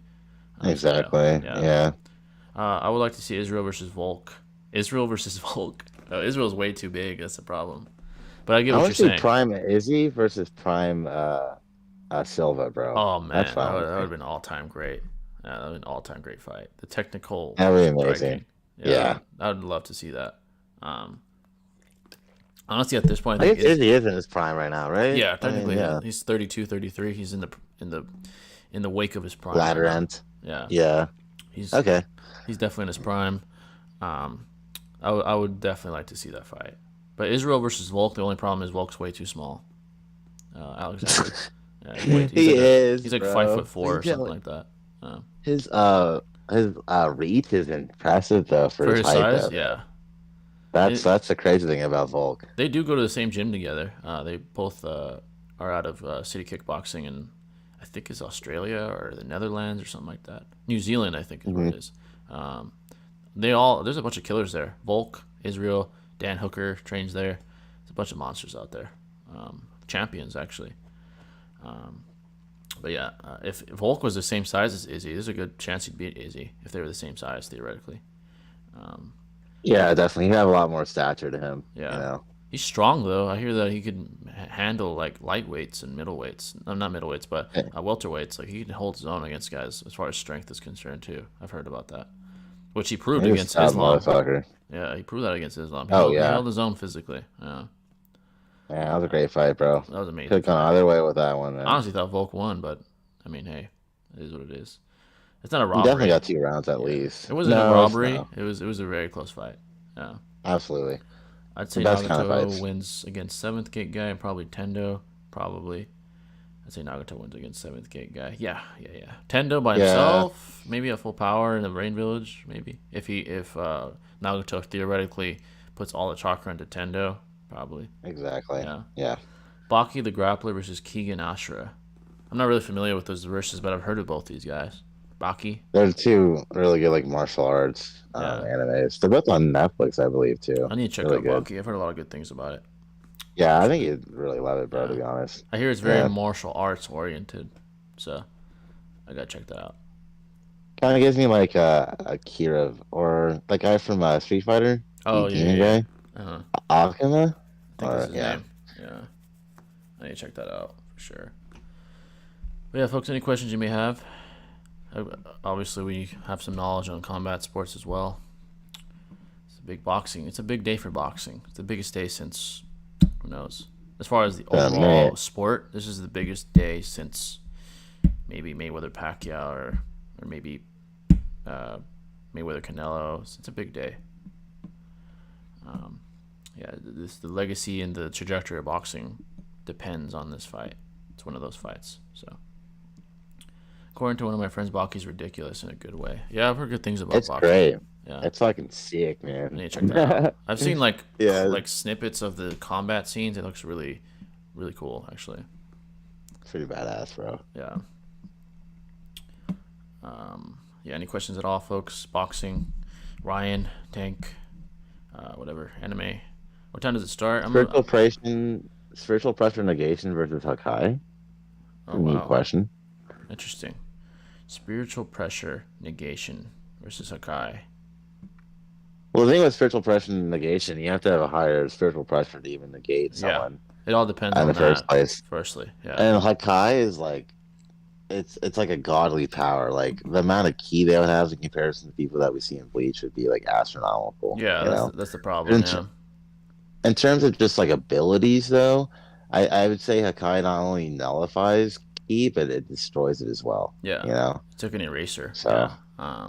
Hakai yeah, is probably more overall the better ability. Um, they're both pretty. They're both very powerful if you meet the prerequisites to use them. But Hakai is probably the more thorough one. What time does it start? I'm implying knowing fucking boxing probably 6:37. Takes forever to get unless it's in started. London again, bro. Yeah, unless it's in London, then it might be already over. I think they're fighting in Vegas Yeah, actually. I think that's what I heard. But no, I'm just playing. Yeah, yeah, that was so shitty though. I was so disappointed. Oh shit, $5 from Sir Goats. I appreciate that, Hey, bro. go. I just remember my question: who would win between Warwick Tamari or Warwick Neji? Great question. Both feetless. It's a tough question. Neji, lore-wise, just seems to be superior. Just from the part one, I mean, not Warwick. They have no feats at all. But Neji just seems to be the superior being. In the Warwick, Tamari is. There's a feat where she says, "I'm the best wind style user here," until Naruto shows up. That doesn't mean much. It's a bunch of fodder-ass people there. Neji doesn't do shit except die, so there's not much for him either. He does use like an air palm or some attack against one of the hands that Obito was dropping on everybody, or whatever he was dropping on them. I forgot what it was exactly.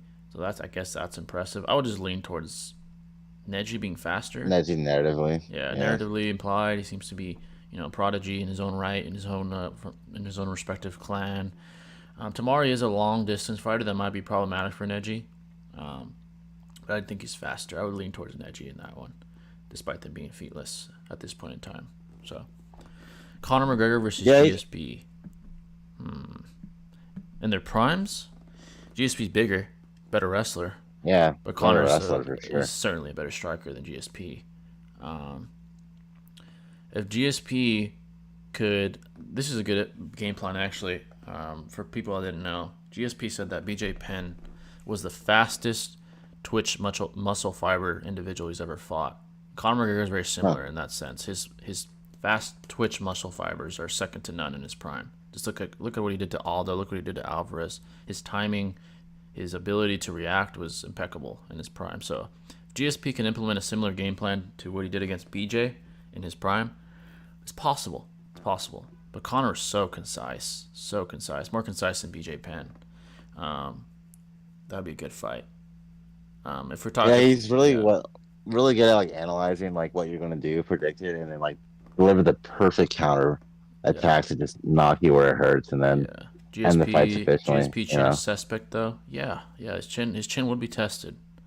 GSP is bigger physically. He's bigger. There's that. He'd probably be stronger, but that chin is getting tested. He's gonna get hit. A GSP gets hit. If he has a BJ Penn game plan, maybe he can negate that, stick to the ground, keep it there. He'd have a good chance there. As far as who would most likely win, honestly, in his prime, Connor's is so dangerous, man. If it gets past the first round, I lean towards GSP.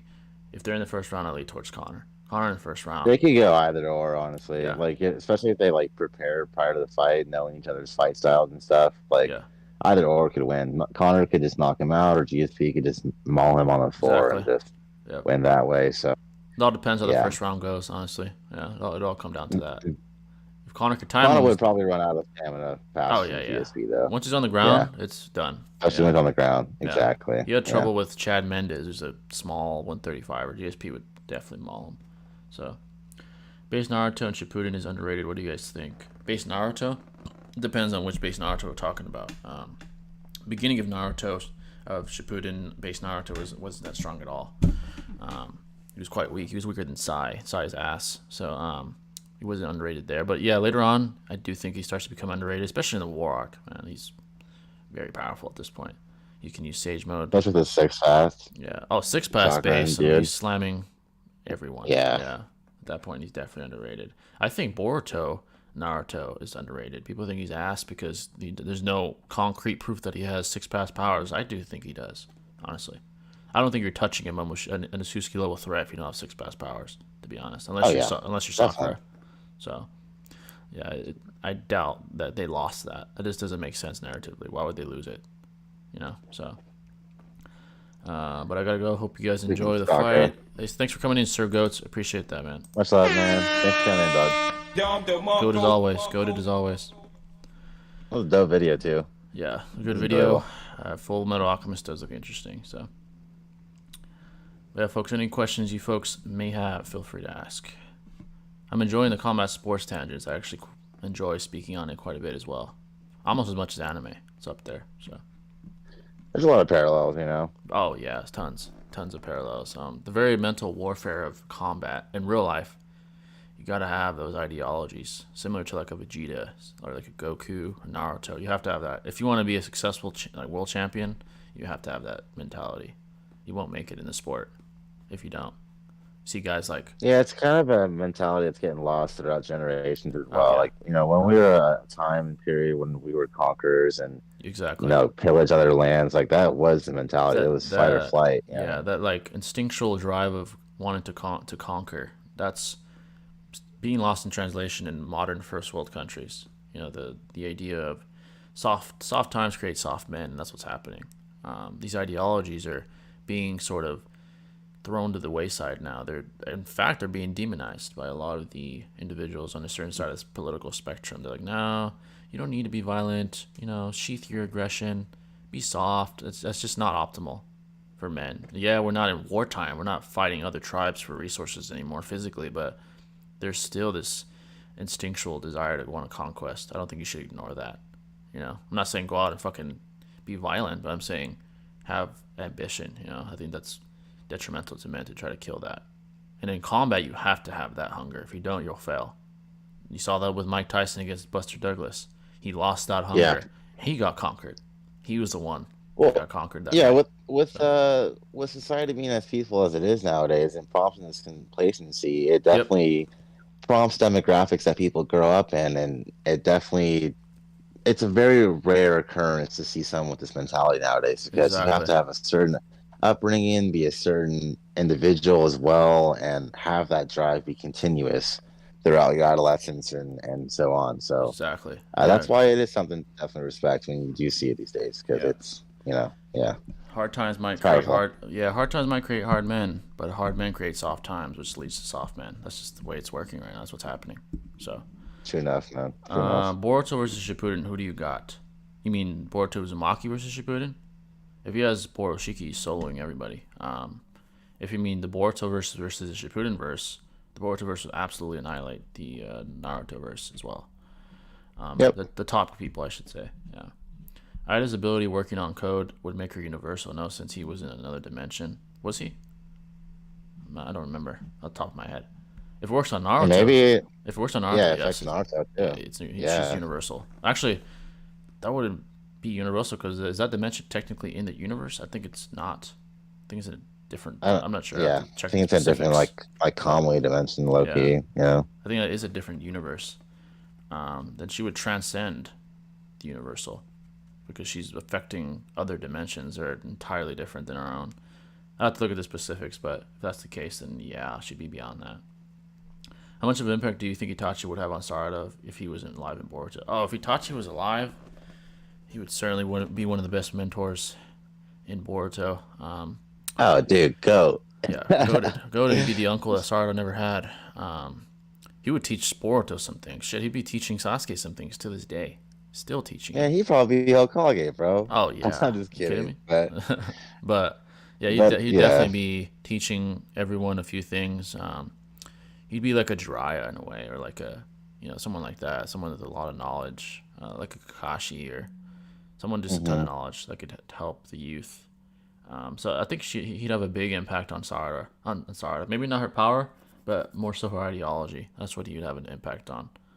And if he was still alive, he probably would have had some kids and, Oh yeah, the kids of his increase the own. clan a little bit Have and some like have them train with Sarda, yeah, that would have as been a really cool to result. see So him as a that would have been father. really nice. Yeah, Yeah. that'd be really cool. So how do we utilize that hunger and not waste our potential? That's a good question. So you got to learn how to. Well, this comes with age, I think. You got to learn how to work smarter, not harder. Yes, you got to work hard. That's a prerequisite to success. But you got to learn how to work efficiently as well. People say, I don't need to sleep. I'm a mon. Yeah, you do. People that talk like that go to that extreme. That's inefficient. You're gonna work at a suboptimal level when trying to achieve something. So you got to hone that hunger, that aggression you have, that instinctual drive for conquest. You got to learn to control it. You got to learn to control it, hone it. Everyone's different. See how hard you can work at an efficient level. Can you work 3 hours straight? Can you work 9 hours straight? Can you work 12 hours straight, flat out, and you can still work efficiently? You got to find that sweet spot for yourself. You got to move efficiently, evolve, take notes when you do make a mistake. Just hone the hunger. Let it guide you rather than lead you astray. You got to work smarter, not harder. That's basically what you got to do. To have that hunger, I think the biggest thing, like what Jay was into, referencing, is like having like education as to Yeah. what life is like. Essentially, there's a lot of like demographics and different people that have different rates of currency or poverty rates, and you have to place yourself into where you fit in that spectrum, essentially. Yeah. If you see that there is much to grow in life because you have educated yourself, whether it be through life experience or you've seen a lot of good educational media, read some books, whatever it may be, Yeah. it informs you more of what else there is to be in life. And it might be more money, or it might be something else that you equivalent as being happy. Exactly. But that hunger should derivate from what happiness means to you. Exactly. You don't want to become complacent because you're just becoming stagnant as a result. Yeah. And in reality, if you're in the cesspool for too long, it's going to make you feel depressed, because if you don't realize in a good time in your life, it's going to be depressing knowing in a later time in your life where you could have seen or said to yourself, like, man, I could have done this like hella long ago. You know what I mean? Unfortunately, but yet here we are. Yeah. Unfortunately, as much as people in first world countries don't want to accept it, to achieve something difficult, it's gonna involve pain and suffering. There's no way around it. There is no easy path to doing something difficult. So you got to work efficiently. You got to try to alleviate that pain as much as possible. There's gonna be pain. You got to be prepared for that. But yeah, just become more efficient. Evolve day to day. Be okay with failing. Just really understanding your hunger, and like Shinobi said, finding the right why is important as well. I tend to see that the commonality with the successful people in the world is they have the right why, not necessarily money. Money comes with success. This is a byproduct. The right why involves like selflessness a lot of the time, like wanting to provide, wanting to give back, whatever the drive to your hunger is. Once you find the right one, the days that you don't feel like doing something will push you through those days. Because honestly, most days you're not going to feel like doing something. If your only drive is how you feel, you're going to fail. Almost guaranteed. There's 90% of the days you don't feel like doing something, you got to do it. So finding the right why is extremely pivotal. No, I mean in terms of how good the series is. Boruto, Naruto Next Gen versus Naruto Shippuden Star Wars. Oh, Naruto Shippuden buries Boruto still as far as story. It's catching up. So goated. To some extent, like the whole plot twist. The implementation of hardships in Boruto's life certainly aids to what we see Boruto as now. But is it on Naruto Shippuden's level? No, not at all. Not close. Naruto is in rare air. Naruto is in all-time great air. Boruto isn't there yet. Not even close. Yeah, character development's not even close. Not at all. References to mythology, the characters that we, first realized and understood what their powers were, like you can't replicate that in a sequel. When you first learn about the Sharingan, you're like dope, right? And then we we learn about like the Otsutskis or just doing all these otherworldly feats, and there's like some weird underdeveloped character. It's not the same. You know what I mean? Yeah. So exactly. The progression of lore. Yeah, the progression of lore is all time great in Naruto. It's rare air that only few anime have ever reached. it's hard to replicate or even remotely come close to an all-time great anime. It's just not easy to do. You know what they say that the second time is usually not as good as the first. And that's just in general in anything. But I do believe Kishimoto's made some great changes as far as the narrative. These writing decisions have been good so far, especially these last two chapters. Sets the stage for its own unique story. That's exactly what we need. Boruto. We need to appeal to him, and he needs to be unique. That's the two main key ingredients that Kishimoto I know is blatantly aware of. He knows what he has to do, and if anyone can create another rare air anime like that, it'd be Kishimoto. So Kishimoto all the way. all time great. Yes, sir. Uh-huh. Yes, complacency. I need to not be complacent. Yeah, complacency. It's ironic because complacency is tempting. It's easy to just stay stagnant. It's easy because it doesn't require effort or any suffering. But what's also ironic is that eventually regret will be the pain you feel. So regardless, you're going to feel some pain, whether it's the pain to the top or the pain of regret. Either way, you're going to feel it. So you might as well feel pain while you become successful. That's the way I look at it, at least. It's inevitable.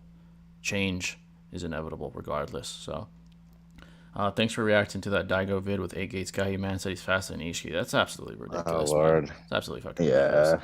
He says the fucking 14-year-old Obito could react, but Ishiki can't. This guy doesn't realize that Prime Sasuke couldn't even perceive Ishiki. The only guy that was successfully capable was Baryon Naruto. And you're implying that 14-year-old Obito's faster than that? That is absolutely preposterous. Yeah, that's ridiculous. Would you ever make a debater tier list? Yeah, I'm not familiar with most of the obscure ones. I know there's a ton of them.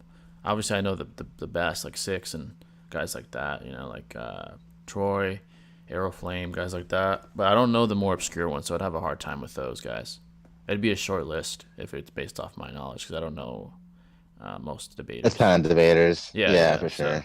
But yeah, maybe in the future we could do that for fun or something. Yeah. And regret is by far the worst pain. Yeah, regret after a certain point isn't really reversible. The more time that progresses in your life, the harder it is to undo the regret.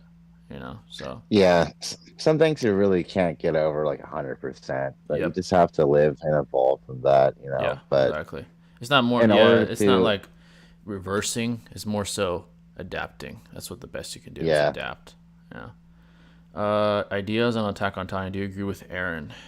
What I thought was genius from the author of Attack on Titan is the realism that he instilled in Aaron. Aaron was the typical protagonist that we see in anime. The guy with a never wavering conviction, would never change. He was Naruto Uzumaki at first. Then he became more so of a moderate Uchiha, a guy that came to terms with the reality of the hellacious environment he lives in. He said, "Damn, the people I care about slaughtered before my eyes. This is a never-ending cyclical just process that I have to change." And that's why he came to terms with what he came to terms with at the end. As far as do I agree with Aaron? I agree with some points and I disagree with others. His extreme measures I disagree with. He went from a pure optimist to almost a pure pessimist, nihilist, which I don't agree with. I think you should be more so in the middle. Not half full, half empty kind of guy, but sort of in the middle, just half. That's the way I look at things. And I do think free will should be a part of your solution, which he's removing with the Rumble. I disagree with that. It's very Madara-esque. And I think Madara was right on certain things. He was right about the cyclical nature of reality. There's always going to be a cyclical nature. But removing free will doesn't fix anything. I think coming to the best solution possible is the best way. Not necessarily removing the ability to come to a solution, which is what Aaron is trying to do, which is what Madara is trying to do. So I more so align with a Naruto ideology. I don't think you should be a pure delusional optimist either, because that's delusional. And say like, oh, peace will always be there because I think it will be. I believe it. Like, no, that's not the way the world works. But you shouldn't be a Madara either. So I'm sort of on the fence with Aaron's ideology now. I'm sort of on the fence with what he entails of. I think his measures are extreme. I think there's better ways he could have approached this that don't involve removing free will or exterminating people outright. So, but I do think the way Attack on Titan was written is one of the best narratives I've ever read. for sure. One of the best I've ever read. It's the reason why Attack on Titan is so popular. The character That's a development. great series. Oh yeah, character development is off the charts. Levi, Aaron, all those individuals. The commander of the one of the best scenes was when the commander led all his soldiers to death against the Beast Titan. That was one of the best scenes I've ever seen. I mean, and the pacing's so good too. Really, really good. Know? Like almost basically with no filler. The character development. No filler. Yeah, at all. His speech, it's goated. When he gave his speech to the soldiers, and they asked him, "Are we gonna die?" He's like, "Yeah, we are, but we might as well die." Best believe. Yeah, he's like, "Yeah, we are, but we might as well die, honoring those who fell for us." You know, that's the best way to go out. If you're gonna die anyway, you might as well die an honorable death, and that's what he was trying to get through to them. Yeah. Yeah, that's exactly what they did. Man. That was extremely admirable. He was the perfect candidate, the perfect person to be that commander for sure. So. Attack on Titan is ridiculously good. Eren, I think he's a misunderstood character, kind of like Madara.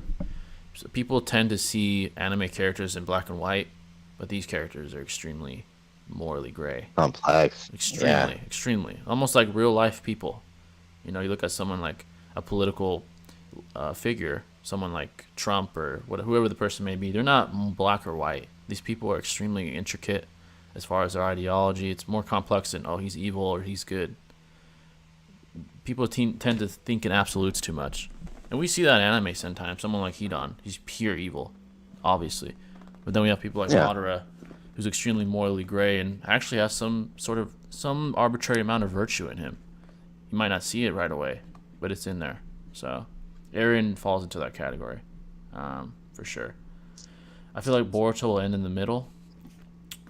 You mean in terms of his morality? I mean, like I always say, Naruto, what Naruto has done so well, or Kishimoto, I should say, is the whole like ideological clash of ideas. These battles represent that. Like Madara versus Hashirama was not just a fight; it was an ideological clash between those two guys. Naruto versus Sasuke, an ideological clash. Kawaki versus Boruto in the future, ideological clash. That's what it really is. And Kishimoto did that very brilliantly. He still does it. It's to be symbolic of something, for sure. Even Dragon Ball, a good example. Majin Vegeta versus Goku. That was an ideological clash right there. Very well done. I think it's underrated, actually. His pessimisticity does remind me of Madara. Far right disregard. Thought he needed to go so far just for that. Yep. What happens is people like this, they begin to develop desperation. Madara developed that when he saw the cyclical nature. Even with all his power, he couldn't keep perfect peace, and he said, "You know what? I just got to remove the choice to choose." That was his conclusion. Same thing with Eren. Eren said, "You know what? There's nothing we can do to bring peace without removing free will. We're just gonna have to force it." And that's the conclusion Eren's come to. So, Attack on Titan is good. That's all I could say. It's arguably the best. Yeah, I need to watch the rest of the series. It's so good. It's been a while. Super, super good. I was addicted to that, man. Oh yeah, absolutely. I watched it all in a few days. Like, it was that good. Yeah. Yeah, I don't blame you at all, dog. It's arguably the best anime I've watched, at least top 7. I love it. Yeah, it's one that narratively, it's up there, man. It's really, really good. It's so popular for a reason, you know. It's widely admired by tons of people, and it's justified as well with what you witness in the series. So that author's a genius. Whoever wrote that. But yeah, folks, feel free to ask questions. Any questions? I think it was a kid too. I just saw he's like 18 or 17 who like created a concept of it. That kid is a talent. Imagine. Yeah. Jeez, bro. This guy's making bank, bro. Oh yeah, now he's easily a multimillionaire with all the mangas he's sold. Oh, yeah, easily. Video games, everything. Video games. Yeah. Like merch. You know, the anime viewership. He's a multimillionaire right now for sure. Oh yeah. The genius too. That was really well done. So.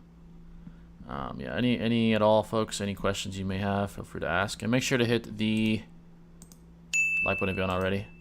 I do plan on making Attack on Titan content in the future, hopefully by sometime this year. There's plenty. I do want to become more versatile in content. Death Note, Attack on Titan, of course, Dragon Ball. I'm make more Dragon Ball videos as well. I've been the hell out of Death Note too when I first saw that. Death Note is so good. Yeah, it's so good. To be frank, Eren, he only had like 8 years to live. Yeah, but I doubt that his own mortality was a reason for his ideology. He's been selfless. I doubt that that's his that's his motive. Um, I I don't think see. he had like, oh, I have nothing to lose. Let's just do it. I don't think that's his train of thought. His train of thought is there's no way. There's no other way to fix this. I gotta remove the choice. I gotta remove their right to choose. That's basically what's going through his mind. So Aaron is definitely selfless. So yeah, folks. Any questions at all? Feel free to ask. Any and all. If you guys want us to react to something, if it's 20 or less minutes, $1 per minute. If it's more than 20, let us know. We can negotiate. 6 dropped Kisame versus Orochimaru vid. Early thoughts. We talked about this earlier, but we'll discuss it again. Kisame empirically just has more impressive feats, even in comparison to Prime Orochimaru. Prime Orochimaru struggled with an old man Hiruzen. Old man Hiruzen scales to the Sannin. You know, Kisame beat a perfect Jinchuriki. Killer Bee slayed him. He slayed the Eight Tail, who was the strongest Jinchuriki at the time. That's very impressive. You know, very, very impressive. But then there's the argument that, you know, Kisame has shown respect to Orochimaru. He's been shocked by his defeat, implying some sort of respect towards the guy, implying possible inferiority. I understand that argument too. That matchup is certainly contentious, but I usually go with feats over statements. And unfortunately, Kisame just has better feats to me. Does that concretely prove he's superior? No, but it implies it. So. Yeah, it's interesting because like in part one, like Itachi's obviously being a covert spy, if you will. Yeah. And he's undermining himself below the caliber of the Sannin, like Jiraiya, for instance. But with Kisame, he has no reason to act as like a spy. Yeah. He really is an Akatsuki member. Like, there's Yeah. no other reason for him.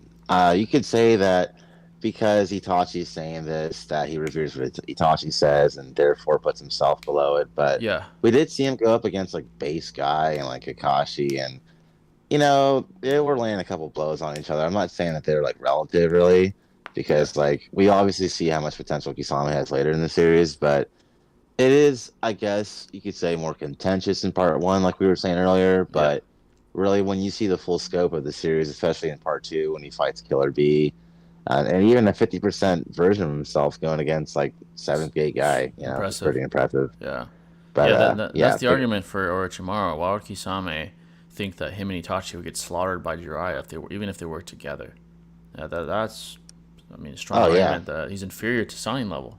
Itachi was clearly lying, but Kisame has no reason to lie. There is the argument that Shinobi said that he's egging Kisame on, trying to convince him that they would lose to a Sannin level individual. But again, once you get to part two, you see Kisame do these crazy things, slaying tailed beasts, or slaying perfect Jinchurikis.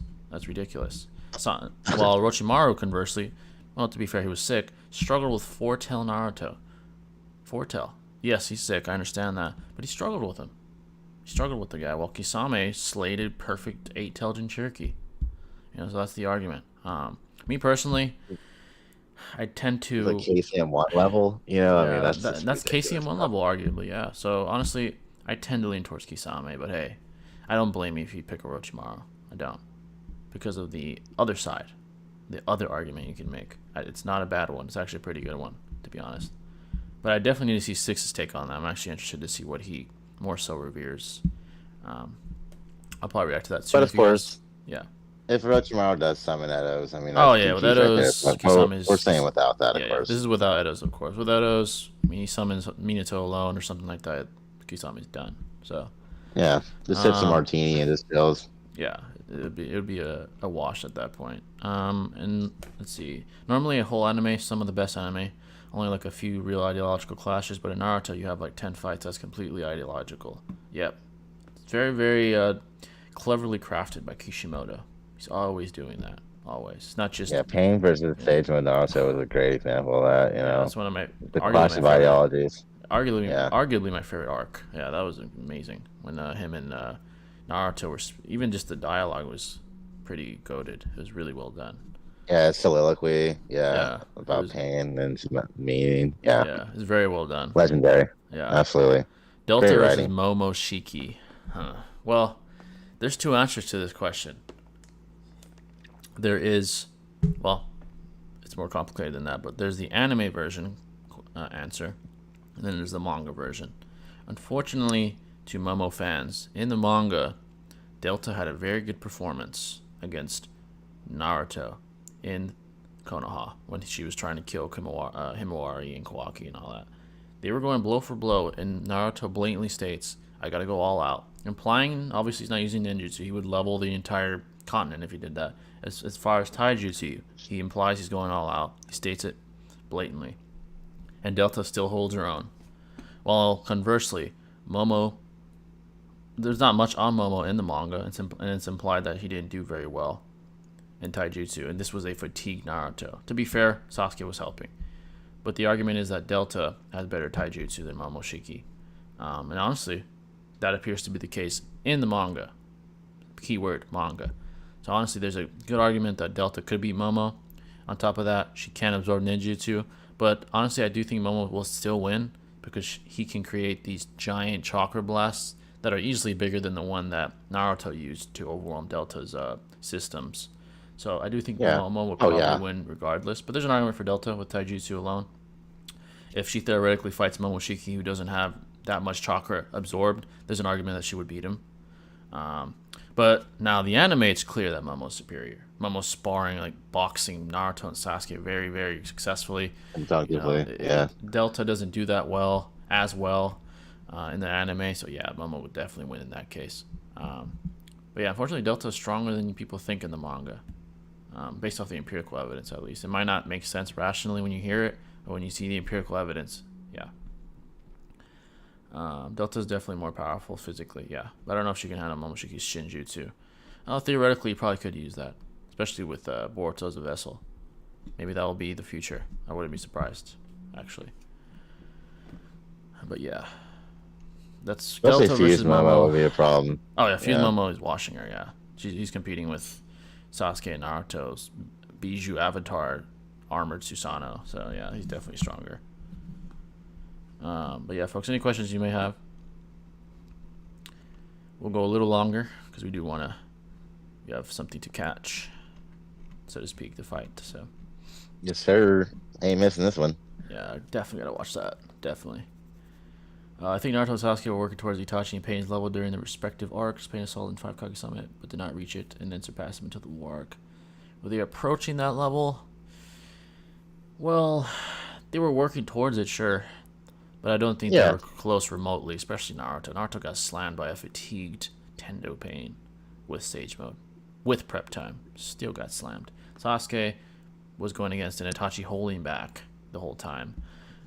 They were approaching that power, but I don't think they were remotely relative.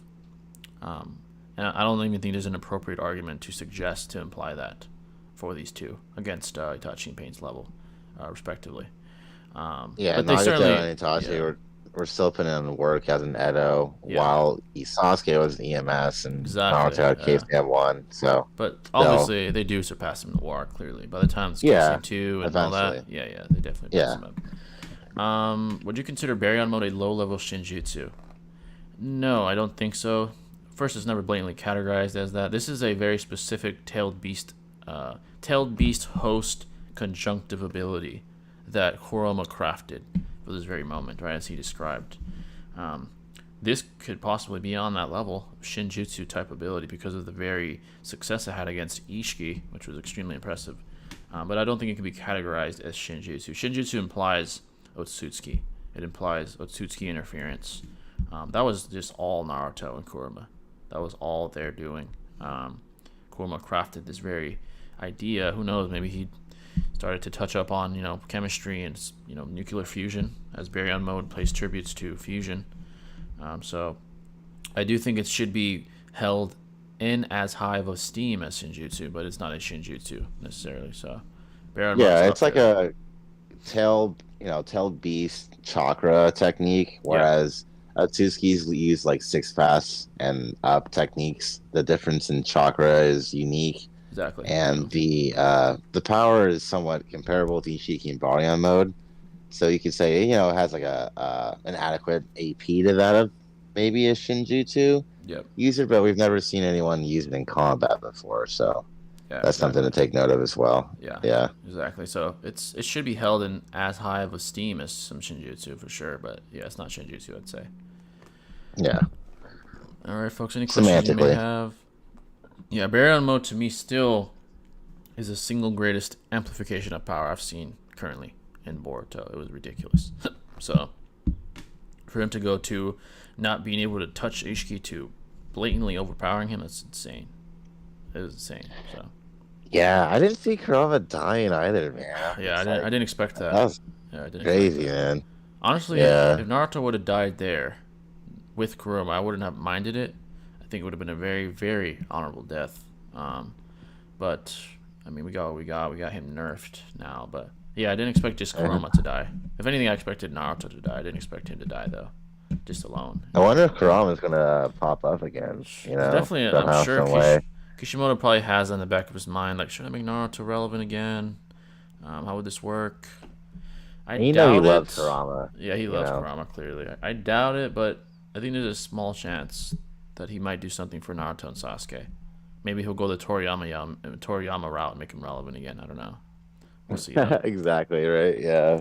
Yeah, that's what he had to do with, Toriyama had to do with Goku and Vegeta, so...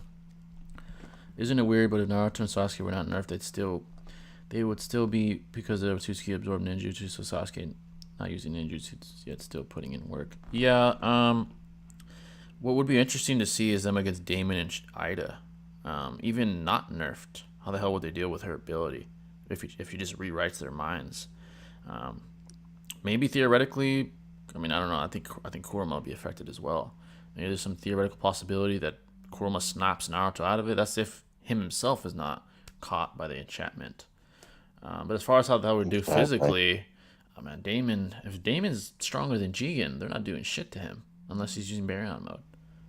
They're not touching that kid, even with their powers. If he's stronger than Jigen and Jigen whipped their ass, I don't know what the hell they would do, even with Especially their in nerds powers. right now. Yeah, right now they're not touching With the him at powers. all. There's no, Yeah, yeah. yeah, exactly. But with their powers, it's still contentious because they couldn't even beat Jigen. They got their asses whooped by Jigen.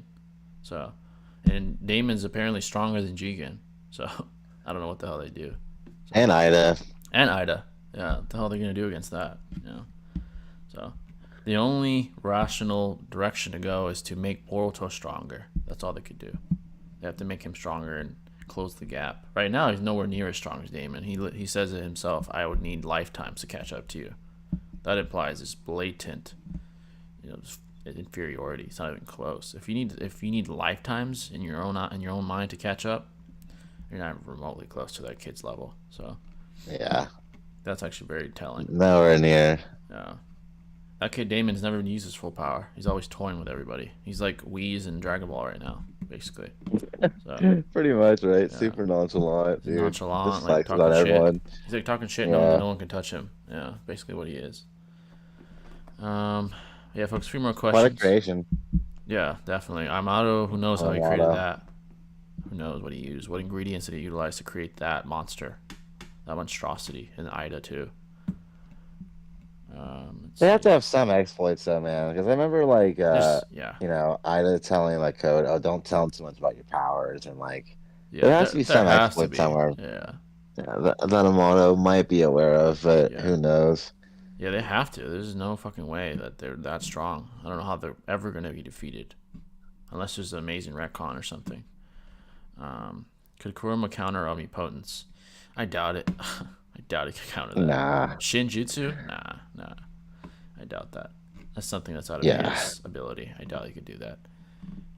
Kurama can't even counter Genjutsu, bro. Yeah, if he can't even counter like Itachi's Genjutsu, you think he's gonna counter omnipotence? No. Yeah, it's not gonna Nah. Sorry, fam. That's beyond Tail Beast. That's beyond KCM. That's beyond. Yeah, it's way beyond. He's been Genjutsu multiple times, bro. Yeah, that guy is. Yeah. I mean, he's been manipulated by Madara and Obito. So, yeah. Are there any cross versus anime fights you're interested in? Naruto or Ichigo, definitely. Yeah, definitely. Or plan on working on. Eventually, once I have more knowledge on JJK, I do want to make a Goku versus Gojo video. Hopefully, I have enough knowledge to make it concise. To really I want to really explain the Infinity ability, very concisely, thorough. That's what I really want to do, to really explain what it truly is. Because people hear Infinity, all they think of is, oh, he's unbeatable. Not necessarily. It's more complex than that. It's more complex than that. Um, Yeah, there's I, a I lot more than face value yeah, information that you need to extrapolate from. like You know, Infinity is like a trigger word to people. Like, oh, he's infinite. No one can touch him. Not even Goku. It's not that simple. Yeah, it's not that simple. I definitely have to become more knowledgeable though on the abilities.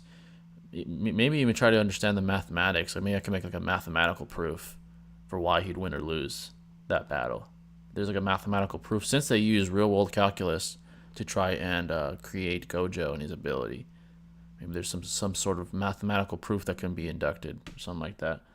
That's definitely a battle I want to make. Naruto versus Ichigo, of course, it's the $1 million question. Eventually, once I conclude Bleach, I definitely want to delve into that as well. Yeah, Damon's like go get stronger. Don't disappoint me. Now I need a good fight. Like they are children. Yeah, they're children that could solo the verse right now. So and Damon's like what 10 or something, bro. he's Like like that a guy's a little little pipsqueak. toddler kid. Yeah, he's like soloing the whole verse apparently. Gojo's an Itachi victim. From my knowledge, most likely currently, yes. Yeah, Yeah, I he would say is. so Yeah, for sure. Absolutely. he get caught in Kenjutsu. I don't see his Infinity ability being able to defend against an intangible chakra force. That, again, it's all theoretical, but I don't see it. You think Ida could beat Aizen with her omnipotence? Oof. Well, Oh yeah. it's possible, yeah. I do think that Naruto characters are just blatantly more powerful, empirically they're shown to. Again, that's not the best Especially argument. Boruto. It's not the best argument, but yeah, especially in Boruto, there's an argument that Aizen's, there's the question: how would spiritual pressure interact with Shinjutsu? It's a question. It's a great question. Would it work the same way as spiritual pressure interacts with other spiritual pressure? Would it be a completely different interaction? The only way to answer that would be to ask both authors. They would answer that for you. You'd have to just theorize. Because they both have like Kodo like abilities Yep. essentially, you know. Yeah. They So both. it'd be interesting to see how that would work with one another Yeah. for sure. Exactly. But I do think Ida could probably beat him based off rational thought. Yeah, I think she's more powerful straight up.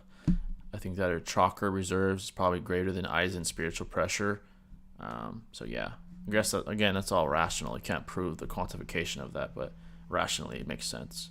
So, what do you think about Yamamoto? I think he's my favorite Bleach character along with Kisuke. I like Yamamoto a lot. I love Yamamoto, Yeah, dude. I thought Yeah. he was always cold, always since the beginning. No one wanted to fuck with him. The captains were like, "Nah, man, no." They didn't want. Not even Aizen wanted to. Even Aizen in Karakura Town, I said, "Hey, I built Wonder Weiss just for you, so I don't have to deal with you," implying that he respects the guy. So he's a cold character. When he used Bankai, that was cold, very very cold moment. Unfortunately, we didn't get to see him fight the real Ewok, which was kind of disappointing. But besides that, guy's cold, man.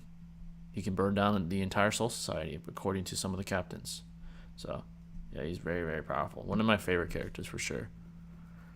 Yeah, he just has like that Roshi or like Jiraiya vibe, just like Yeah, an older elder sage that no one can fuck with because they're exactly. revered for a reason. Yeah, Yeah, the exactly. fact that Aizen, who's like the ultimate antagonist in the series, was like, you know, pretty much, to say the least, impressed by his abilities and was very calculated Exactly. to try to undertake his superiority, essentially. But yeah, then we see when we see in the Thousand Year War Blood Arc, I mean, like his multiple Bankais, That was which is like insane. something we really Yeah, don't see at all. that was And they're all like insane. pretty much like just like the heat alone could like melt the whole dimension. Yeah, So I that's how mean, like powerful it he was is. sick. It was a very sick way to like end Yeah, his story, I guess. It was a little like rushed in my opinion, yeah, but I think so too. Yeah, it was sick though, bro. I liked it. yeah. I think that yeah, but Yamamoto's extremely powerful, and now I see why Aizen was worried. He's like, shit, man, I don't want him burning down the fucking whole planet here. I'm about to chill. So he had Wonder Why deal with him.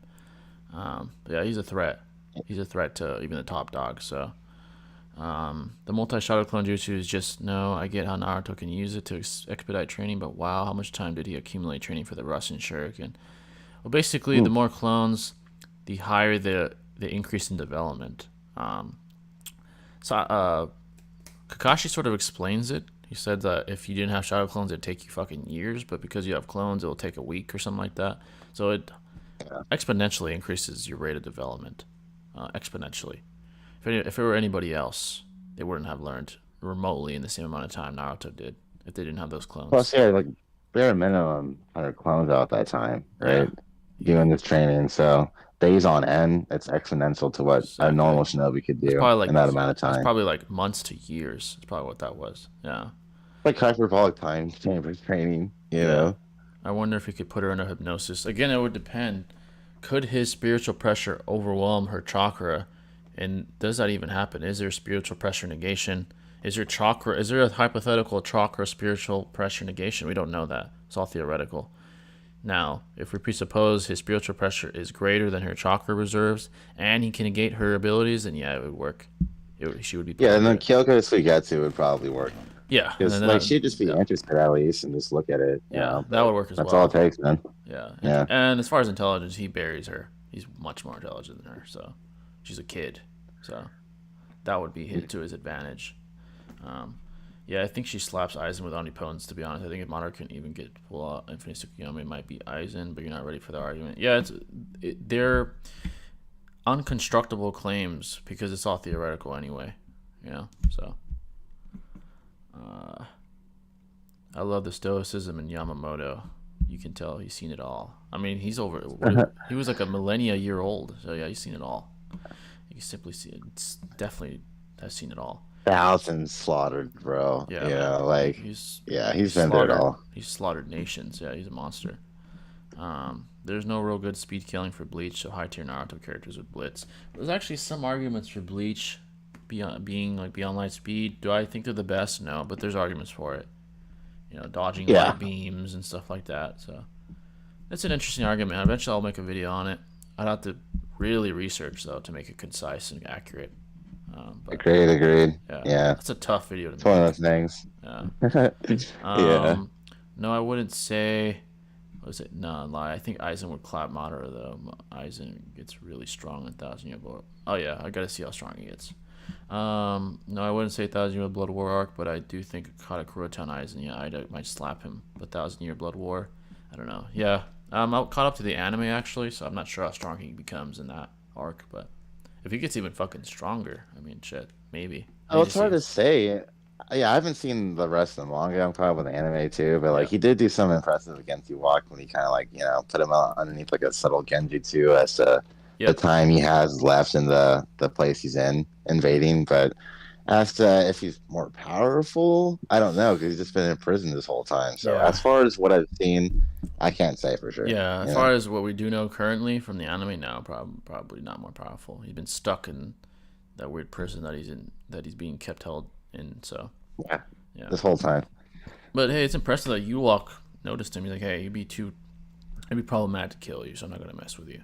So Yeah, for real. it's impressive. Yeah, it's He's like, I'm impressive. just gonna see you later, man. He Yeah, actually wanted his help too. yeah, he did. And Aizen's like, yeah, I know you. I know you're threatened by me.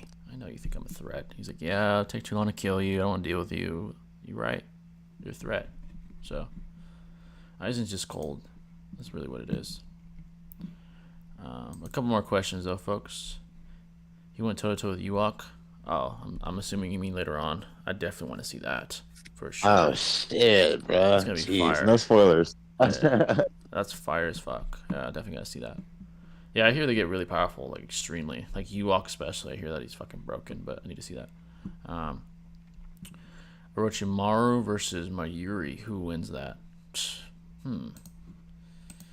Again, Bleach characters empirically don't have as concrete scaling. I'd probably lean towards Orochimaru. I see the parallels between these two guys are very similar. They're both like religious and Very dogmatic as similar. far as research and Absolutely. modifying their bodies. Orochimaru just has better feats. I'd probably go with Orochimaru empirically. Well, Orochimaru technically couldn't even see Mayuri. That's a good point. Yeah, if you presuppose that, then no. Yeah, he won't be able to even see him, let alone hit him. So, yeah. But the poison probably could be nullified by Orochimaru, being that he's a poison specialist and Yeah. has insane regeneration. That'd be interesting to think about and research. But Yeah, it's weird because like you kind of need like six path stage mode powers to To like see, sense people who are not in your dimension, like limbo clones, for example, right? yeah, to see So that's beyond where I like your tangible reality. Yeah, it seems to be the case. You gotta have like yeah a special dojutsu or six path powers or something like that to be able to. yeah I need a Rinnegan or something. Yeah. Yeah, for real. So, yeah, if you presuppose that, then a lot of Naruto characters would struggle because they can't see who they're fighting. So, but Orochimaru might be faster than him. Empirically, that's probably the case. Yeah. There's just less for those guys. It's not as Yeah, yeah, it's just not as prioritized by the author of Bleach. Like, yeah, power matters. I mean, he literally ranks the Espada, but he's not super thorough with it. That's what it is. So it's hard to yeah, gauge. It's hard to gauge where they're at. Yeah. agreed, At agreed. least He's in the captain for a comparison, reason. yeah. At least in comparison to something like Dragon Ball, where the power level, the power scale is extremely concise, especially in early Dragon Ball, super concise. I mean, there's literal power levels, so Numerical values. yeah, Yeah, that makes it as easy as it gets. Ewok is another one of my favorite. I like Ewok just from what I've seen. If you you read know who the, he reminds me of? Zangetsu, he man. Like does, an eerily similar like resemblance, he and I'm like, does, what is up with that, dude? literally. I'm interested. He's like a spitting I image don't of know him. yet, but yeah. If you read the Bible, Tetsubasa really wrote the character after Jesus. Oh, I mean, he kind of looks like Jesus with the hair. I mean, low key, man. Yeah, Yeah, you got them long locks, man. yeah. One of the coldest moments was the Quincy just exterminating the Soul Society. That was cold. He was just slaughtering everybody like lambs Dude. to the slaughter. Yeah. That was insane. That was insane. The captains were getting pressed. Like Byakuya, Akio was bro. getting pressed. He's like, "Shit, I know I'm gonna die here tonight." I'm like, "Damn, that was cold. That You was a know, cold moment." and I heard obviously Toshiro is supposed to be like a prodigy, Yeah, especially being so young as a captain. I wonder how he's gonna be in yeah. this new arc. Like, I mean, he might be hella powerful. Oh And yeah. Kinpachi for sure is gonna Oh, be a beast, Kenpachi. dude. I hear this. There's some amazing things with Kenpachi in this. What I've heard in this arc, he does some crazy shit. So we can't wait for Yeah. that. But I Momo, I remember a appreciate you, man. statement. Yeah, I remember a statement from one of the captains that said that Toshiro was gonna surpass him in about 100 years or something like that. I forgot the name of the captain. Yeah, I recall that. Yeah, Yeah, the one that definitely. fought the first seat of Spada. Oh, So yeah, I know the guy that the two yeah, Sanbaktos. yeah, Shusui, Sushri, something like yeah. that. Because Yeah. the first captain asked him, "Is like, are you stronger than Or him?" He's like, Shusei or "Yeah, something but like that. he'll Yeah. surpass me about 100 years." So he's gonna get. Hmm. I predict he's gonna be pretty strong. Tonshiro, yeah. Like low key Um, Gohan vibes with the potential. literally, yeah. He has like the Gohan vibe, the Gohan potential. In terms of narrative and power systems, where will Dragon Ball fit more, DC or Marvel? Honestly, Hmm. DC and Marvel parallel each other quite a bit, but narrative and power systems. That's a good question. Where would they fit more? Dragon Ball. Let's see. I feel like DC just has more godlike beings in their universe. Superman and Green Lantern and Darkseid. Not to say that Marvel doesn't. They have Thor and things like that, but it seems DC is more filled with mainstream godlike beings at least. So I would Hmm. probably say DC. Goku would fit in with the Justice League. Vegeta, he'd hang out with Batman. They'd get along. Very similar.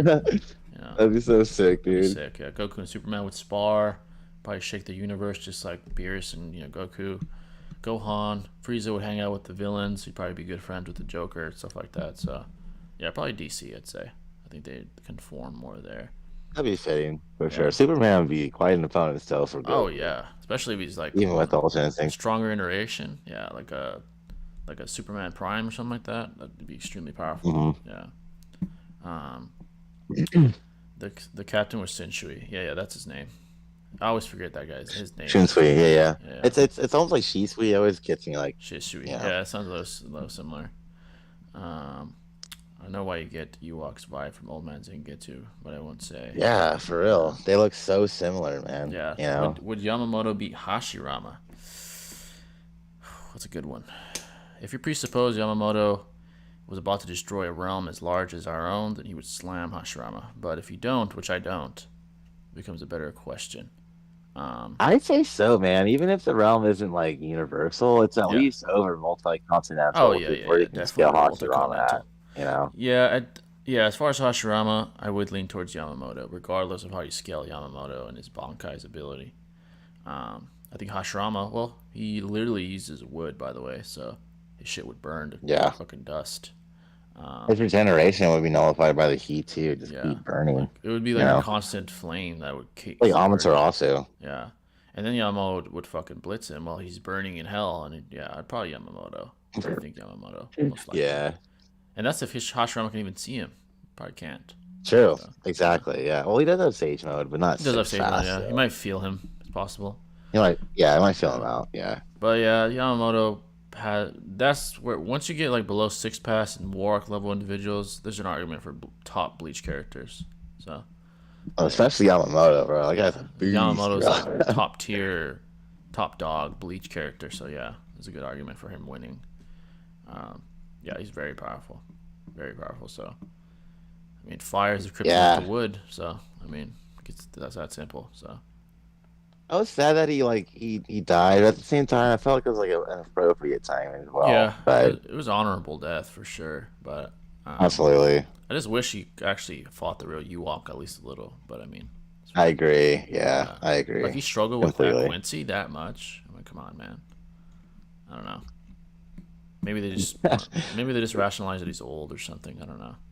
Dude, But the Clancy's are like the Toothkeys, bro. It seems literally, like they're just just so showed up and just overwhelming. exterminated the whole society. That's what it seemed like until Yep, Ichigo showed up. Yeah, you've arrived yeah. He was kind of like after how many years? it's kind of like Yeah, Naruto with Sage Mode when he arrived in the fucking village with pain. That's what it felt like.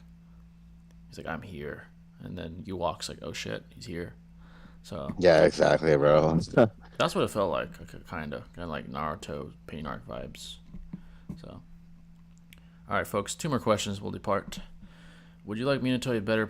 Would like Minato a better prodigy for Gin Ichimaru if Minato were Shinigami based on what Minato was in Naruto already?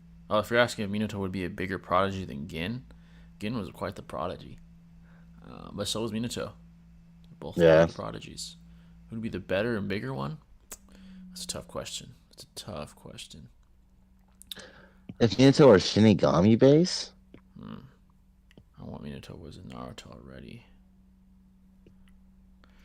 If you're asking who's the bigger prodigy, I tend to lean towards Minato because of his dominance. Not to say that Gin wasn't dominant, because he was, but Minato just seems like the more deadly in his own respective verse. Gin was So extremely intelligent. You know, he yeah, like suppressed his own emotions for the greater goal for a very long time. kind of like yeah, he's like an Um, Itachi in that way. hit his abilities, but Minato literally was like top of his class, freaking created jutsus, mastered jutsu that no one else could do in the Yep, universe, like the Flying Rising. And you can only imagine how far his progression would have grown if he just had more life to him. But exactly. in terms of just being a more prodigal entity, I would probably lean towards Minato, but I definitely Yeah, see the parallels though. Yeah, yeah, that's a certainly great question. parallels. And Minato surpasses mentors quickly. Again, he had his. I mean, Aizen's Aizen. No one really surpasses him except a select few. But Minato Yeah, surpasses the Mugetsu. mentors. He surpasses heroes and he surpasses like the top dogs. And he is the guy after a while. So yeah, Minato is probably the bigger prodigy for sure. But Gin is his own prodigy in his own. So for sure. But one more question, folks, and we shall depart. Kind of gave me like Itachi vibes for like in the first part he's like, beating them all in front of the gate, and then Yeah, like way later in the series turns out to be like a good person who actually wants literally. to Yeah, fight against guys in too. So that was kind of neat. yeah. He was never really threatened by anybody except, well, obviously Aizen. But yeah, he was. You could tell Yeah, he of was very course. powerful. Yeah, he's very powerful. So Like Conan or the other captain, like he was definitely inferior to Gin. oh yeah, yeah. Those two were Clearly definitely yeah, implied. yeah, definitely inferior. Yeah. Um, but I remember that one argument we had on one stream with some people about gain speed and all that, and the fucking his Oh, sword. jeez. Oh god, it's a whole other Yeah. argument. Um, The whole other tangent, bro. that's like a that's like one of those topics in Naruto that just never get answered. It's one of those in Bleach, essentially. So It's not as it's not really stated as easily as it is in Naruto. Yeah, it's Yeah, you can not. have translations that mean like similar or actually as this speed, but in Bleach, there really isn't statements like that at all. Yeah, You and the know, very it's just fact based that off. like the very fact that he's lying a lot of the time, people use that argument. It's not a bad argument to use that he's lying. Yeah. So I don't know. There's like two Mm, sides to it, really. So let's yeah, I see. agree completely. Yeah, let's see here. Yeah, Gin is more like Itachi though, for Yeah, sure. definitely. He definitely is. I agree. Yeah, Let's see here. Gin is more like Itachi than Minato. Yep, definitely. Gin versus Deppa. Oh, Deppa is from Boruto. It was I think it was filler. I don't know if it was in the manga. I don't remember, but it was when yeah. it was when Boruto used his high compression Rasengan to beat Deppa because he had like diamond armor or something like that. Oh, I remember him Yeah. now. Yeah, Never okay. really used that again. I never really used it. I never really see the high compression Rasengan like that again. Um, He has like a very like what's that guy from Hunter x Hunter? Hiroko? Like that clown kind yeah, of he has like that clown look. Yeah, he reminds me of a kind of couple neat. people actually from several animes. Yeah. Yeah. As far as Deppa scaling, I mean, if he's losing to fucking base Hisoka. Boruto, um, I'll, I think Gin would probably beat him. Yeah. Base Boruto's not that powerful. So, No, not that impressive yeah. at all. Definitely not Um, Momoshiki level because of oh, Naruto. yeah, Like that's definitely not. Definitely not, yeah. Probably Gin, to be no. honest. I think Gin would scale above Deppa. I know he was, like, respected by the Karas. He was, like, working for one of the inners or something like that. The old man, Hmm. forgot his name. The one that, like, Yep. short, has, like, fucking umbrella. Forgot his name. Oh yeah, the one that got murdered. Yeah, but that's not that impressive. I don't know if he was even an inner. I think he was an outer. He's not even in a car inner, if I'm not mistaken. I don't remember. It's been a long time since I've seen him, but I would lean towards Gin, based off his lore, based off what he can do. Yeah, based off who beat Deppa. It wasn't like Naruto had to beat him, you know. So, um, how strong do you think Toshiro can get after 1K years? Oof, man, if his potential is what they say it is, he might be the Jeez. captain of the commanding captain of the Soul Society one day, if Bleach ever continued or something like that. Yeah, Um, very easily so. yeah, Yeah, he's a prodigy. absolutely. I mean, he's like a young kid competing with captains. Yeah, he's gonna be very powerful. Um, Goku and One of the Superman. earliest of Masters Bankai. You know, Yeah, he's clearly literally. a prodigy. Yeah, literal prodigy. Goku and Superman team up against Darkseid during a multiversal invasion. Goated team up. Oh, that'd be You know, dope. what'd be a cool video, Jay, is like ranking the captains. Oh man, I need to do that eventually. Yeah, That'd be ranking pretty the neat, actually. ranking the Yeah, captains, ranking the Espada for real. Yeah, those are great videos. I'm definitely gonna do that eventually. Yeah, sounds super fun. Goku and Superman team up against Darkseid during a multiversal invasion. Like, Darkseid's pretty fucking powerful. I mean, yeah, he's very powerful. There's certain iterations that are multiversal. Um, when he has the what's it called? The anti-equation, I think is called. He's fucking like multiversal apparently. Um, Gin stomps Del. Jesus, Yeah, he's broken. He's like yeah, he's like Beerus. multiversal. Yeah, Damn. Gin stomps Deppa. Even base like mainstream Darkseid is like way beyond galaxy level. He like takes over sectors of the universe like at a whim. Yeah, he's super powerful. Huh? Yeah. Gin stomps Crazy. Deppa. Yeah, he probably beats Deppa. Yeah, he was Wow. outer. Yeah, I'm not surprised by that. Yeah, ranking the captains, I want to see that. Yeah, eventually, I can kind of probably do that now since, well, I need to see Kenpachi at his best first. But yeah. As in terms of like end of like Soul Society arc and like Oh yeah, that would Aizen be arc. even that point in time would be interesting. Yeah, Yeah, I probably have definitely. enough knowledge to do that now. I think I do actually, but yeah, there were captains, the Espada. Espada are so. Obviously, Yamamoto's one. Oh yeah. Right now, yeah, definitely number one. Yeah, Kenpachi just hasn't cracked into his potential yet, so he's not above No, him. been Um, hindered intentionally. Yeah, and then everyone else, it's pretty obvious that Yamamoto's superior to them. The rest of the captains that were currently in the society at that time. So, um, yeah, And folks. for the Spada, we can even like include Nell in there too. I think that'd be pretty Oh, sick. might as well. Yeah, you might as well include where she would be, like where she would scale. Yeah. That was a crazy switch up right there, man. When I first saw that, like, where the hell did he come Oh from, yeah. dude? I didn't You expect know? that. Uh, Definitely didn't expect that. I thought Ichigo was gonna have Badass to fight carry. though. Yeah, Yeah. but the Espada, I feel like they're misunderstood in their scaling too. People tend to there's some misconceptions with the Espada as well, especially the top Yeah, seats. especially with Ulquiorra, Yeah, with the Ulquiorra is second very release. misunderstood. Yeah, Hmm. he's probably my favorite Espada, honestly.